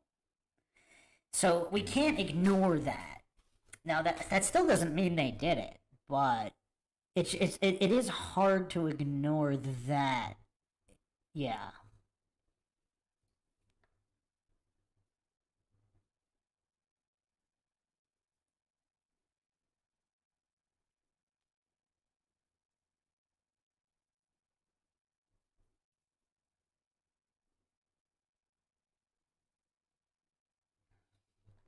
Other posters also said this: construction workers or people working in construction in some capacity are working with dust, or painters, anything like that. They're working with dust and joint compound. And they always pull the pant legs tight to prevent dust and debris going up the pants and just around into the socks and shoes. So even if they have their pant leg tight like that, it could be intentional, and it may or may not have to do with a bicycle.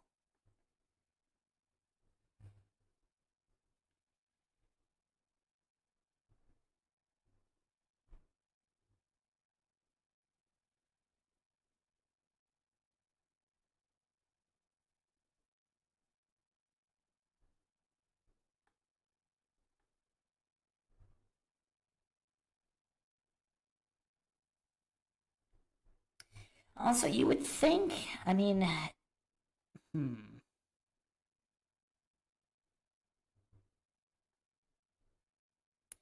a few more points that, again, I don't know how verified these are. Jen's condo had an alarm and it was not armed.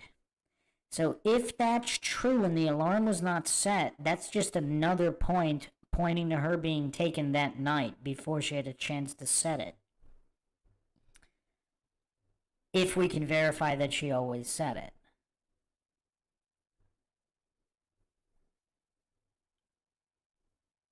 So her wallet is missing, but not her purse. Her purse is in the duffel bag, unless she had more than one purse, of course. I think we talked about that as well. They pinged Travis's phone, her brother's friend's phone. The ping showed it lost power over the weekend.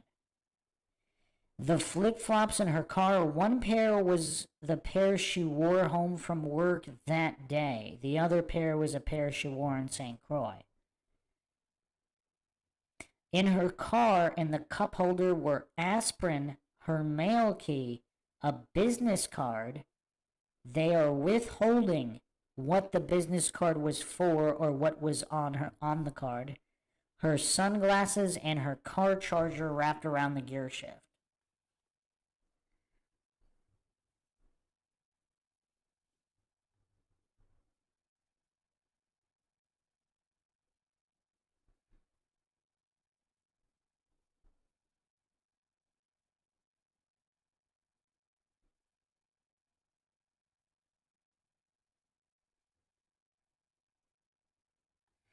I mean, why would she take the wallet and not the whole purse to go retrieve the DVD player? You don't need a wallet to go get the DVD player from the vehicle. Unless she didn't take it, someone else came back and took it.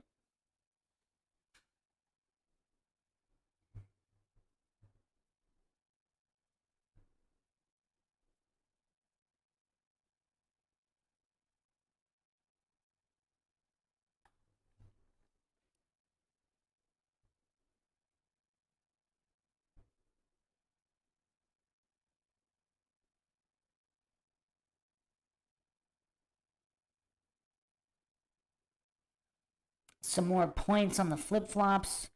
The pair she wore home from work that evening were in her car. To me, that may be significant. Women will typically wear an easier shoe to walk into or from the house and car and change into the heels for work or going out. If the flip-flops she wore home from work were in her car, she either didn't leave her car when coming home from work, which we know is not true, or she went out that night wearing the same flip-flops.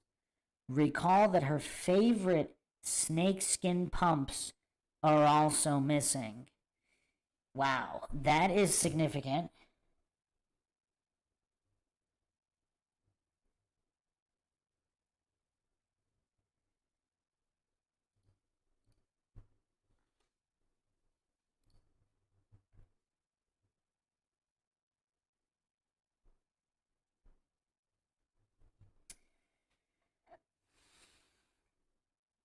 So, in other articles, they're also stating that Jen had an 8 a.m. meeting the following morning. That's quite early.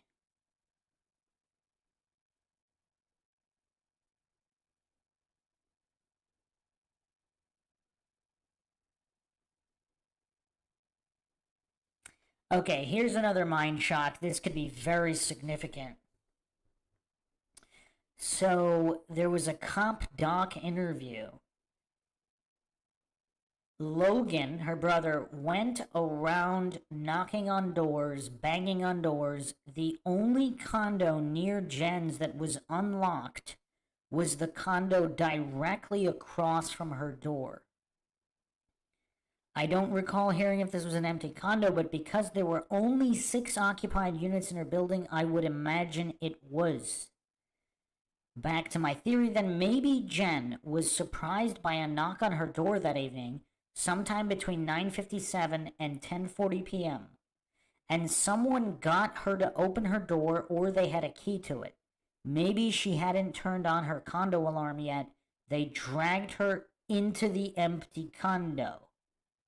Back to POI returning from HOG to the Mosaic to the bottom of the stairs. Maybe while the POI was parking the car, there were others back at her condo staging it, cleaning it up. Those others met POI at the bottom of the stairs and took off in a vehicle. You know what's absolutely tragic would be if she was still alive in the condo across from her own while her parents were in her condo looking for her. Or maybe alive or not. She might have been in the condo across the hall.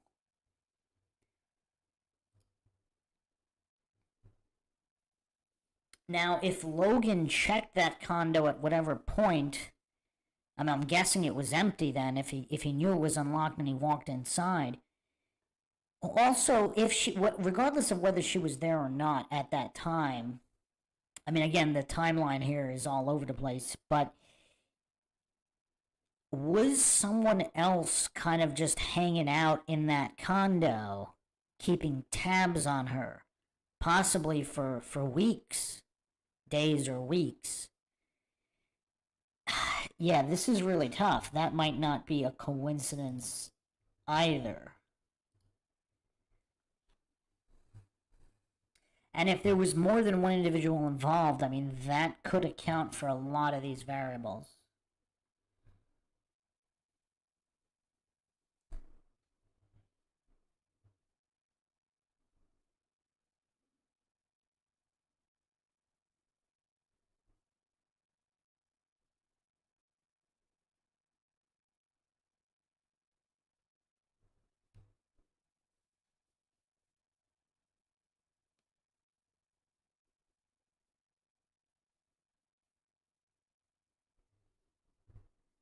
And apparently they did not fingerprint the condo or the other condo, the empty condo. Obviously, a proper investigation would have probably solved this thing.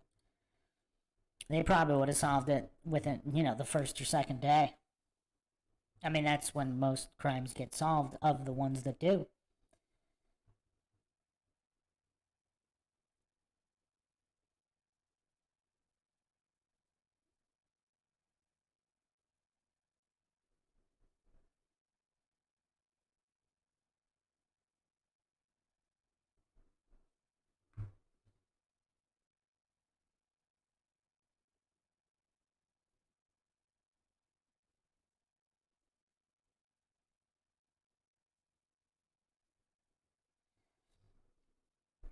Another poster truth seeker here saying, wow,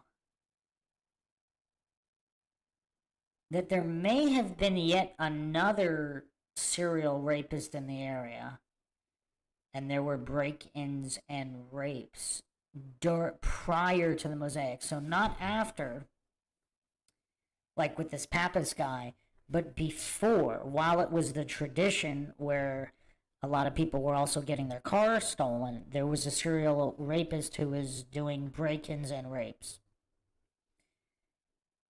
More than 5 there were, and they happened late at night.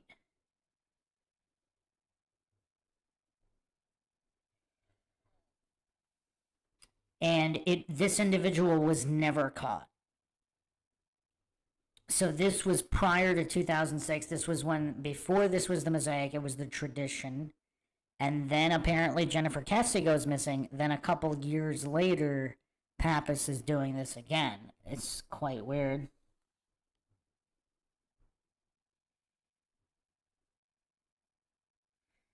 Wow, Truth Seeker with another bombshell here. A few months prior to the changeover from tradition to Mosaic, the master keys to all the units were stolen. This occurred twice, so not once, but twice the master keys were all stolen. This occurred twice not long before the breaking and enterings with assault, where the management company did attempt to calm the tenants by saying they would have all the locks changed on the doors, and to which subsequently they proceeded with costly expenditure to ensure safety of all residents. However, when prodded for proof, the management company failed to produce the receipts. This caused many long-term tenants, especially lone females, to locate other living arrangements. So, did they say they changed all the locks, but they actually didn't? Following the changeover and only a few months prior to Jen's abduction, once again, the set of master keys to all the condo units were stolen. The management company that handled both the tradition and the earlier stages of the Mosaic is no longer handling the affairs of residents, as the company was fired, and another with a far better track record of managing property. So it was the same management property? Wow. Management company. This is crazy. So they had all the master keys to all the units stolen, not once, but twice. Once, apparently, months or however long prior, well, a few months before Jen's abduction, and also however many months before that it happened another time. It is a well-known fact that this management company that handled the tradition and Mosaic in the earliest stages had a horrible habit of hiring illegals.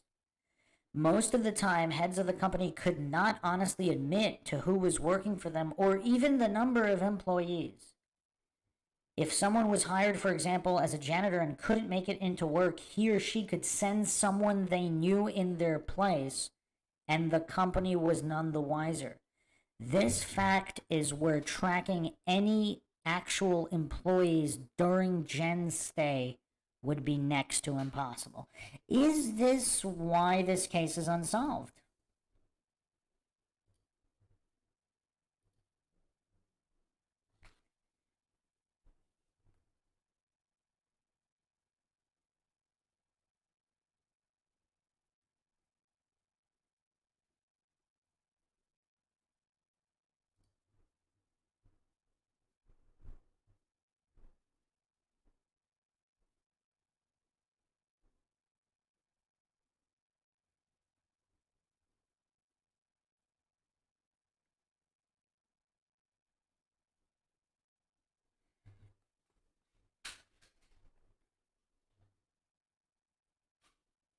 Here's another interesting post. I saw your question to Drew Kesse on the guest book. I don't recall him ever saying that the condo itself smelled like cleaning products. I do recall him saying that in the 8 months that he and Joyce and Rob lived in Jen's condo after she disappeared, they painted the exterior hallway walls a couple of times. More times than you would think, anyhow. I was wondering why they would do that. To treat the walls for mold or something. That was the only thing I came up with. I also read something, I can't think of the name of it, that the black light they use to see bodily fluids, I wonder if it could still be used on those walls for any blood traces or saliva. That's curious. If she put up a little bit of a fight, would there be evidence of that on the walls? Or maybe, I mean, if it was obvious, they would have seen it. But why would they be painting? Okay, anybody that has lived in any apartment complex, inside of 8 months, would the hallway be painted more than 1 or 2 times? It doesn't say how many times. Well, it says a couple of times. So that, what is that, 2, 3, or 4 times? I mean, it's kind of crazy to imagine more than that. But why would they be painting the hallway every other month? That's kind of weird. I mean, I've lived in some apartment complexes. They don't paint. They never painted the hallway. And that place was new, so it would have already been recently painted anyway. Yeah, that's crazy. I mean, that's really mind-shocking. So are the workers painting these hallways to cover up their own crimes without a direct order from above? What's going on with that?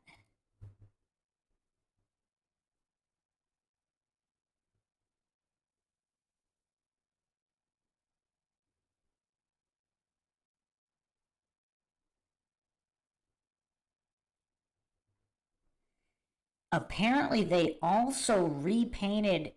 Okay, let me put up some images here, because just so everybody can get an idea of how new the apartment complex was.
Just give me a second.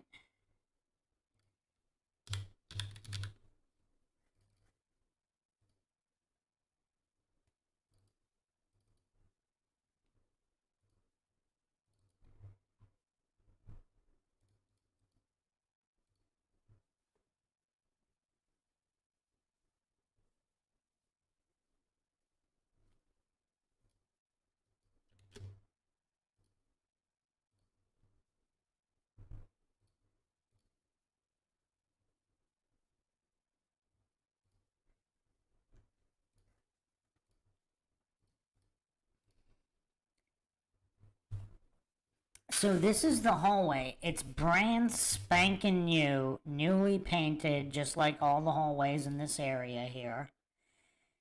And welcome Miranda in the chat. And so this information here is quite mind-shocking because in the 8 months the Kesses stayed there, so it had just recently, they had all been painted even before they got there.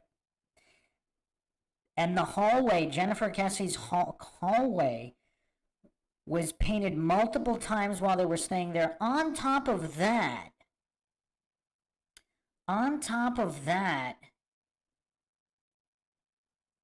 a month after her disappearance, they repainted the entire stairwell, which had just been painted 3 months prior. Right before she moved in, it was painted. And then they repainted it 1 month after she went missing, and they repainted the hallway several times while the Kesses were staying there. I mean, that's quite, I mean, I've never really seen anything like this in any other case. I mean, if we're adding this to the coincidence stack regarding the construction workers, the workers that were, like, is it really necessary to repaint a hallway that was just painted? That doesn't make any sense.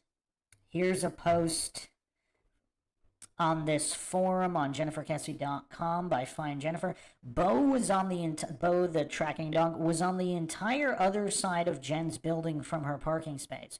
Bo was in front of the building by the steps leading up to her condo where the lake and fountain are. Here, I'll bring up another image of the condo area.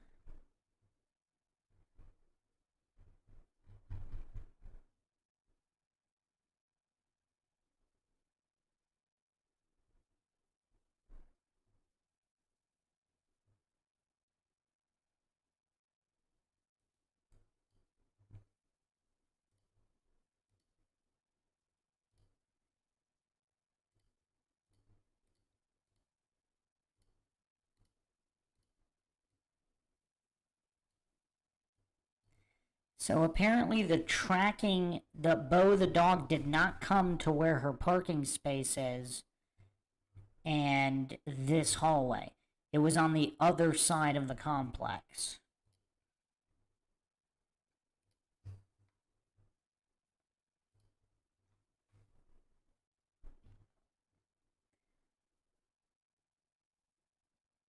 Jennifer's parking spot is exactly on the other side of where that is at the base of the back staircase. Bo was sniffing lastly on a bush in the front of her building as if a lawn care worker were doing their job but never went upstairs. Hence, Bo stopped at the bottom of the stairs below her second floor bedroom window. No one came through the window. About a month after Jennifer was taken, they repainted the entire stairwell, which had just been painted before she moved in.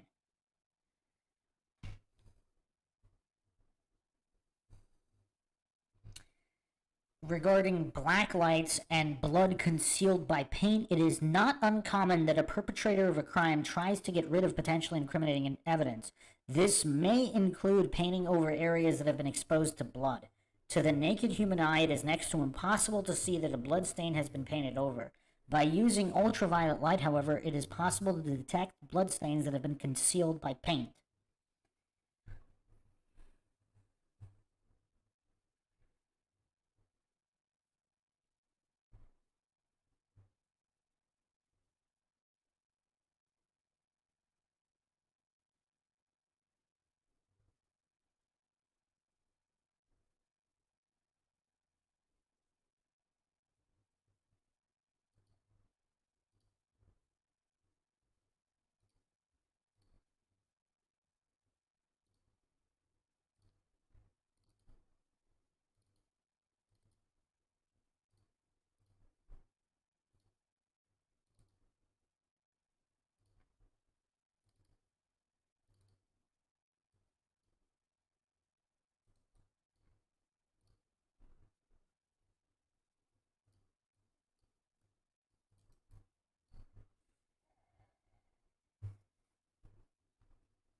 Here's another curiosity regarding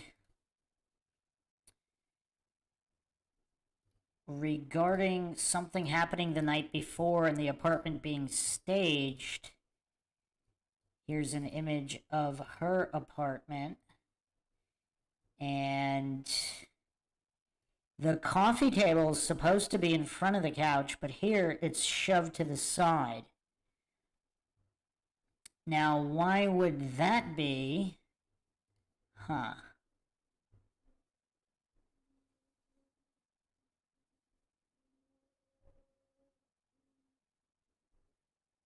I mean, that does not look like normal placement for a coffee table.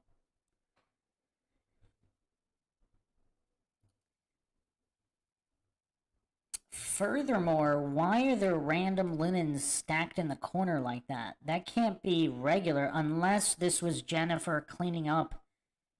And she was cleaning up the place after Logan and his friends stayed there, and that's why it looks like that. She moved the coffee table maybe to do some vacuuming and then stacked up those linens in the corner? If she was cleaning up the place after Logan and his friends, but I don't know if he's ever commented on that.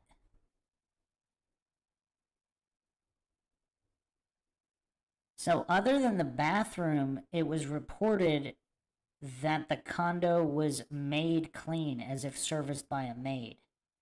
Did Logan and his friends hire a cleaning service? Huh. That's also a curiosity because most young men would not do that. They stay at a place and then they leave. Usually they leave it relatively dirty, but usually they don't they don't make sure it's spotless. I mean, that looks oddly clean for some guys, for some young guys staying there. Unless, of course, Jennifer cleaned up after them, and that's why it looks like that.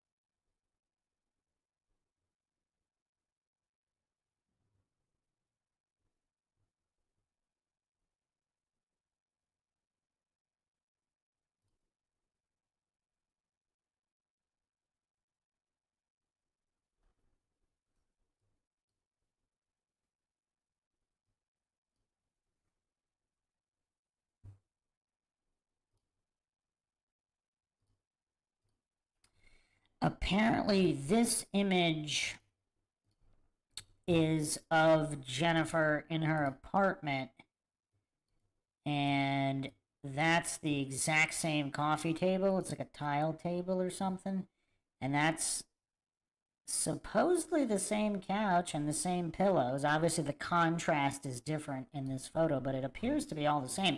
So the normal spot of the table is in front of the couch, but again, we don't know if this was her cleaning up or her brother and his friends cleaning up.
So I'm going to go over one more thread here from the Justice for Jennifer Kesse subreddit with some curiosities that may be interesting here,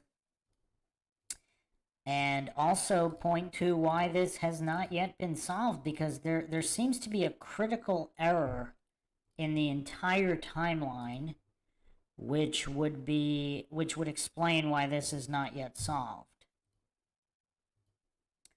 Is there actual evidence that Jennifer Kesse was kidnapped? Is it possible she willingly went with her killer? Is it possible she drove somewhere willingly and was murdered? I honestly don't think she was ever kidnapped. I think she was just murdered and her body was hidden. This is posted by ETF4. Some responses here from Vivian.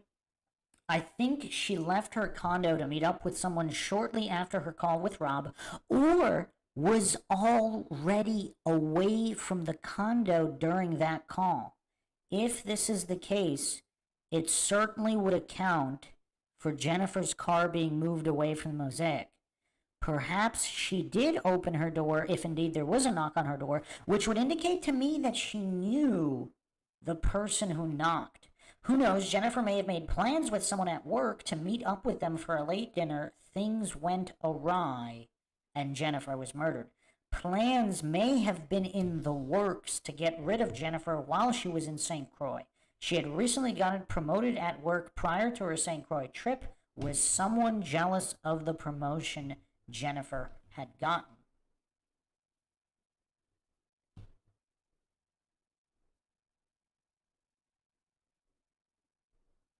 I definitely believe there was a knock at the door too. I also think Jennifer was expecting someone to come to her condo Monday night that she knew. JC perhaps. JC and that group of crooks that he was associated with at Westgate would not permit Jennifer to go to the meeting Tuesday a.m. They also were probably really interested in making sure of what the briefcase contained. Drew walking all of this stuff back makes him look like a fool, and I do not think he is a fool. I think Joyce rules the roost, so to speak, and tells him that he has to walk back such and such things he has revealed, just like the phone pings. Drew knows those pings are legit, and I don't doubt that Joyce does too. The pings tell something about Jennifer that the Kesses don't want made public. Joyce has said over and over that that call to Rob was on the landline. That just proves that she knows that Jennifer left her condo Monday night. She has stated that Jennifer was in her condo all night. Now, how exactly did she know that? She didn't. She lied again.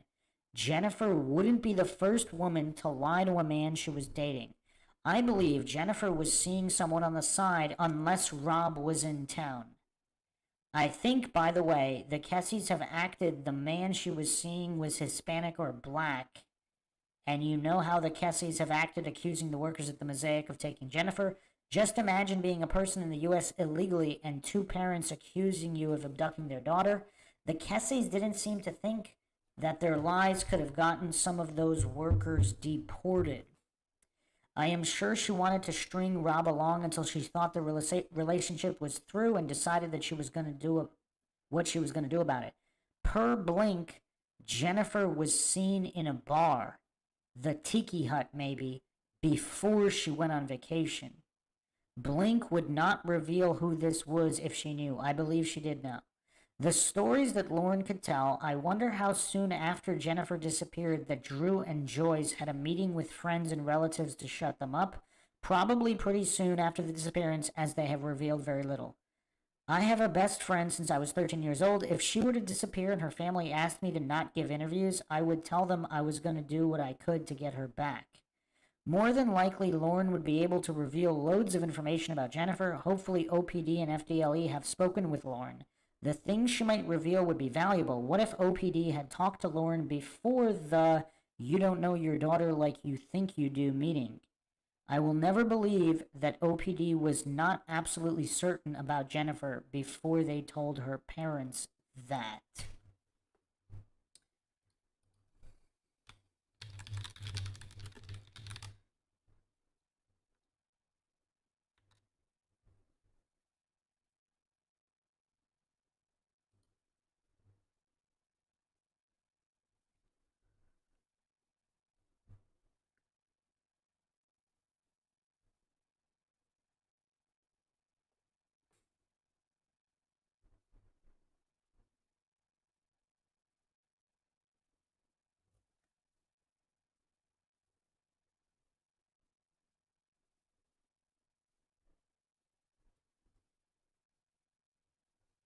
Lauren was one of her best friends. She did make a few comments on the case here and there. It was reported that Lauren had also talked to Jennifer on the phone that night. So Lauren McCarthy is reported as her best friend, and she has been interviewed by various news agencies.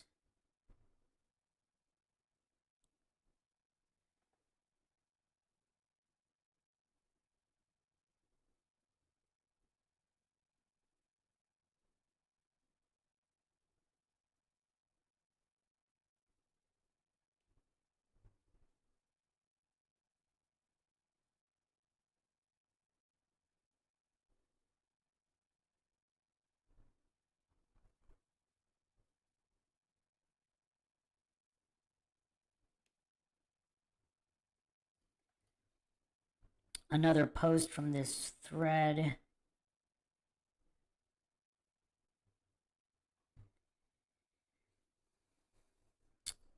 ETF4 posted, I imagine the knock happened when she was on the phone with Lauren. Speaking of Lauren, it's interesting how closely her family is with the Dugans. Lauren is not just some girl Jennifer met in elementary school in Tampa. This relationship goes back to New Jersey, and her family is friendly with the Dugans too.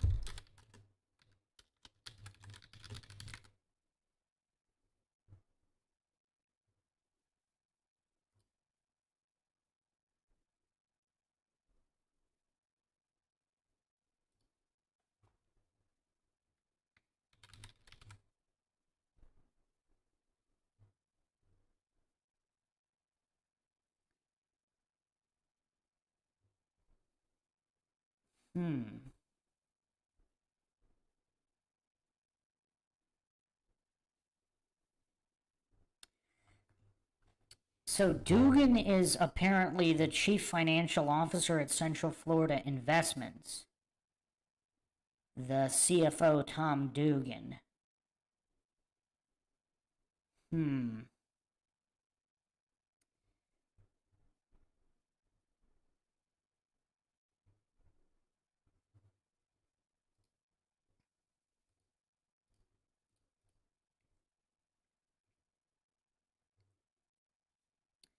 So ETF4 says, I would bet Jennifer had already left her condo when she spoke to Rob. The call was on her cell phone. She told Rob she was in bed, and we know that was a lie. The cell phone didn't work in her condo per her parents.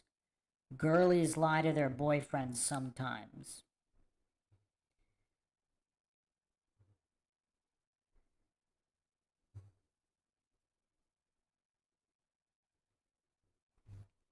ETF also posted, if there was a knock on the door and they knowingly walked it back, that is quite telling. That leads me to believe they think it has to do with her murder. I 100% believe there was a knock Monday night. I don't see her father being confused about it. It's a very important detail, and he would know. This is info they wouldn't have to get from the police. This is something they would get from someone they knew personally. I do believe that people have been shut down from talking. There were rumors early on about her co-workers not being allowed to talk. Logan has never been asked obvious questions, like, for example, did you maid clean her condo? Lauren's family vacations with the Dugans. Just from social media, it seems like her family is closer to the Dugans than the Kesses. Dugan is the one who called her parents when she was a couple hours late. Drew and him go back to Jersey. Why was JC allowed to harass the CFO's friend's daughter, but poor FA was fired for speaking out? Very strange. You'd think they'd welcome the info. Yeah, the work dynamics also don't make a lot of sense. I mean, this case is just so bizarre because everything from the work dynamics, and now we find out that her best friend is buddy with the CFO of where she works. Wow.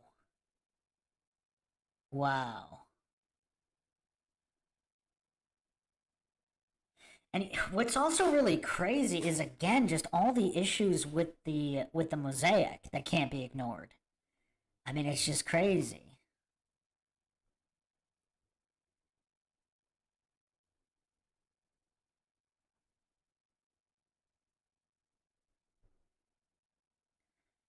Vivian responded, I agree with you. Joyce is telling Drew what to walk back, and it makes Drew look like a fool. I think the knock on the door has something to do with her disappearance. It could be that whoever knocked may have talked Jennifer into leaving the condo in her car, and perhaps that is why he walked to the Mosaic from the HOG.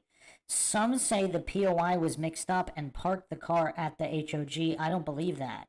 He walks as if nothing happened. Oh, wow. That's an interesting theory. He was supposed to park it at the Mosaic, and he mixed it up because wow, that's interesting. Well, if they hired somebody, if they hired an illegal, wow, this is crazy. If this was something to do with a work situation and they wanted to implicate an illegal working at the Mosaic, could they have paid him money to park the car? Either at the HOG or at the Mosaic, whatever. If he messed up or not, whatever. And they just paid him a lot of money. And he obviously, at the time, he would have no clue that the owner of the car was harmed. And then possibly they paid off one or two witnesses to make up the story about seeing the car veering the morning of.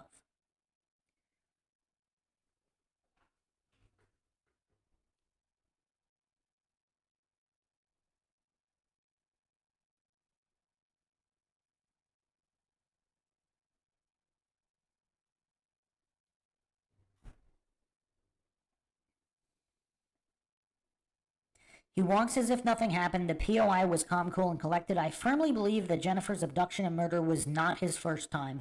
A normal person with a conscience would be walking along, looking back at the car, looking around to see if someone was watching him walk out of the HOG's parking lot. Again, unless it was just a guy that was hired to drop off a car who had no idea it was linked to a crime.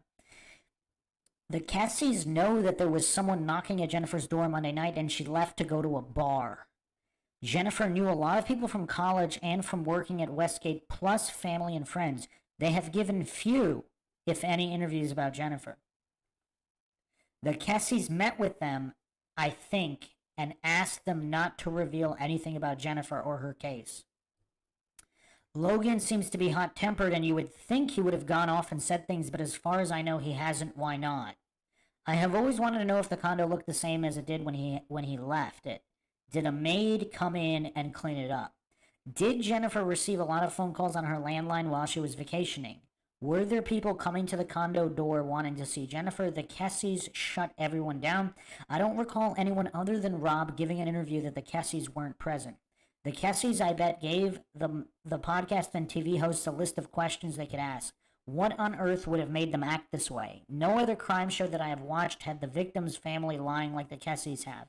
I will never believe Dugan didn't know about JC's scheme at Westgate involving other employees. He probably just turned a blind eye to their corrupt activities.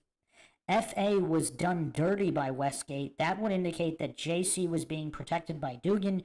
Could Dugan have been in that scheme with the rest of the employees? I would not doubt it. This case is a mess, and the Kesses have contributed to that mess, but why would they? It is insane. ETF4 says, in my opinion, they're most likely protecting a living family member. I've thought about it for quite some time that JC is protected by the higher-ups at Westgate for some reason or another. Otherwise, you'd think it would have been him that got fired instead of FA.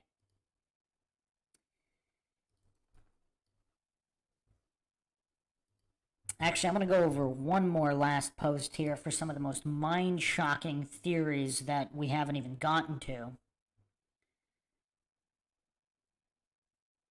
Yes, Margaret. There's quite a few employees that are weird there. So apparently there was some kind of corrupt scheme going on there as well.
One more second. But yeah, I want to go over one more post.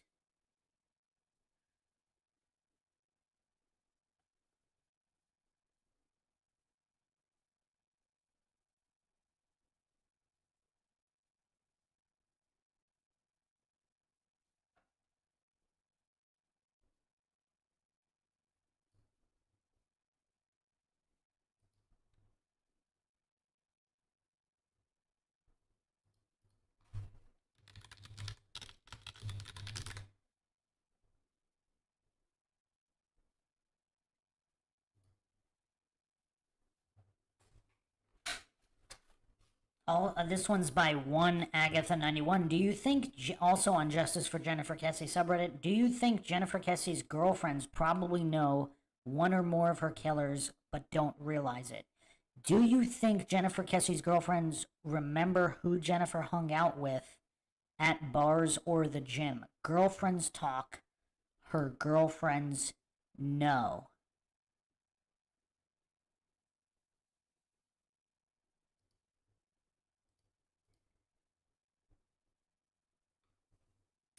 Theory Any posted, I had several close girlfriends at that age, but they weren't all part of the same clique. There were two who knew everything unless I absolutely didn't want anyone to know. And yes, some choices I made at that age I didn't want to talk about, and no one knew unless they were with me at the time. A couple of drunken nights that were what happens in Vegas to this day. If I see those girlfriends, we smirk, but don't mention it. That being said, one summer during college, I had a relationship back at home that no one knew about, because my college friends were in other states or local ones were working. I worked summers too and spent my free time with the guy and his friends mostly. When I'd talk to my friends on the phone or eventually see the local ones, I'd just say, yeah, I'm dating a guy, but they didn't know him. Just proving that it's not always that the close friends know absolutely everything. That being said, I do think one of Jennifer's friends knows.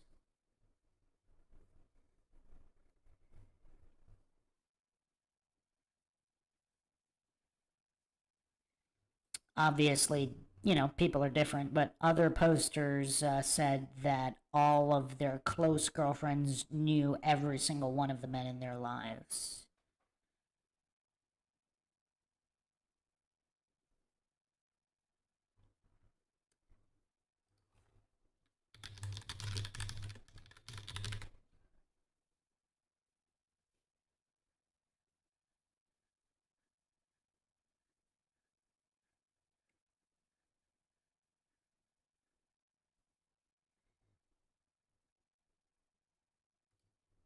So Jennifer Kesse was actually part of a sorority. And another poster said here, the sorority sisters will absolutely cover for each other. The sorority conditioned them to keep secrets and not run their mouth. I was in it. If you have loose lips, you do not last. They won't even let you talk to your friends that you know outside the sorority about certain things. So, yeah, a lot of new info here in these mind-shocking revelations in this case. Can the case be solved? I think it can. I think there's enough information to solve it. Maybe it's just me, but I definitely think there's enough information to solve the case.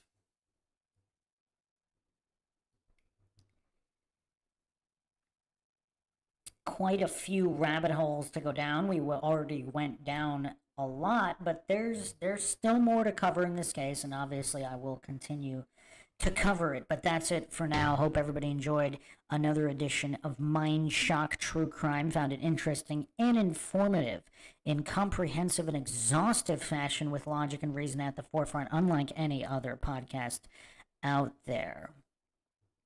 You can donate to our PayPal, help support the channel, help keep up awareness in all of these unsolved cases. Check the link in the description. Make sure to subscribe, like, and share. Twitter, Facebook, Reddit, Patreon. You could also become a YouTube member right here on YouTube. Help support the channel that way. This is Bruce McGuire. Catch you guys next time.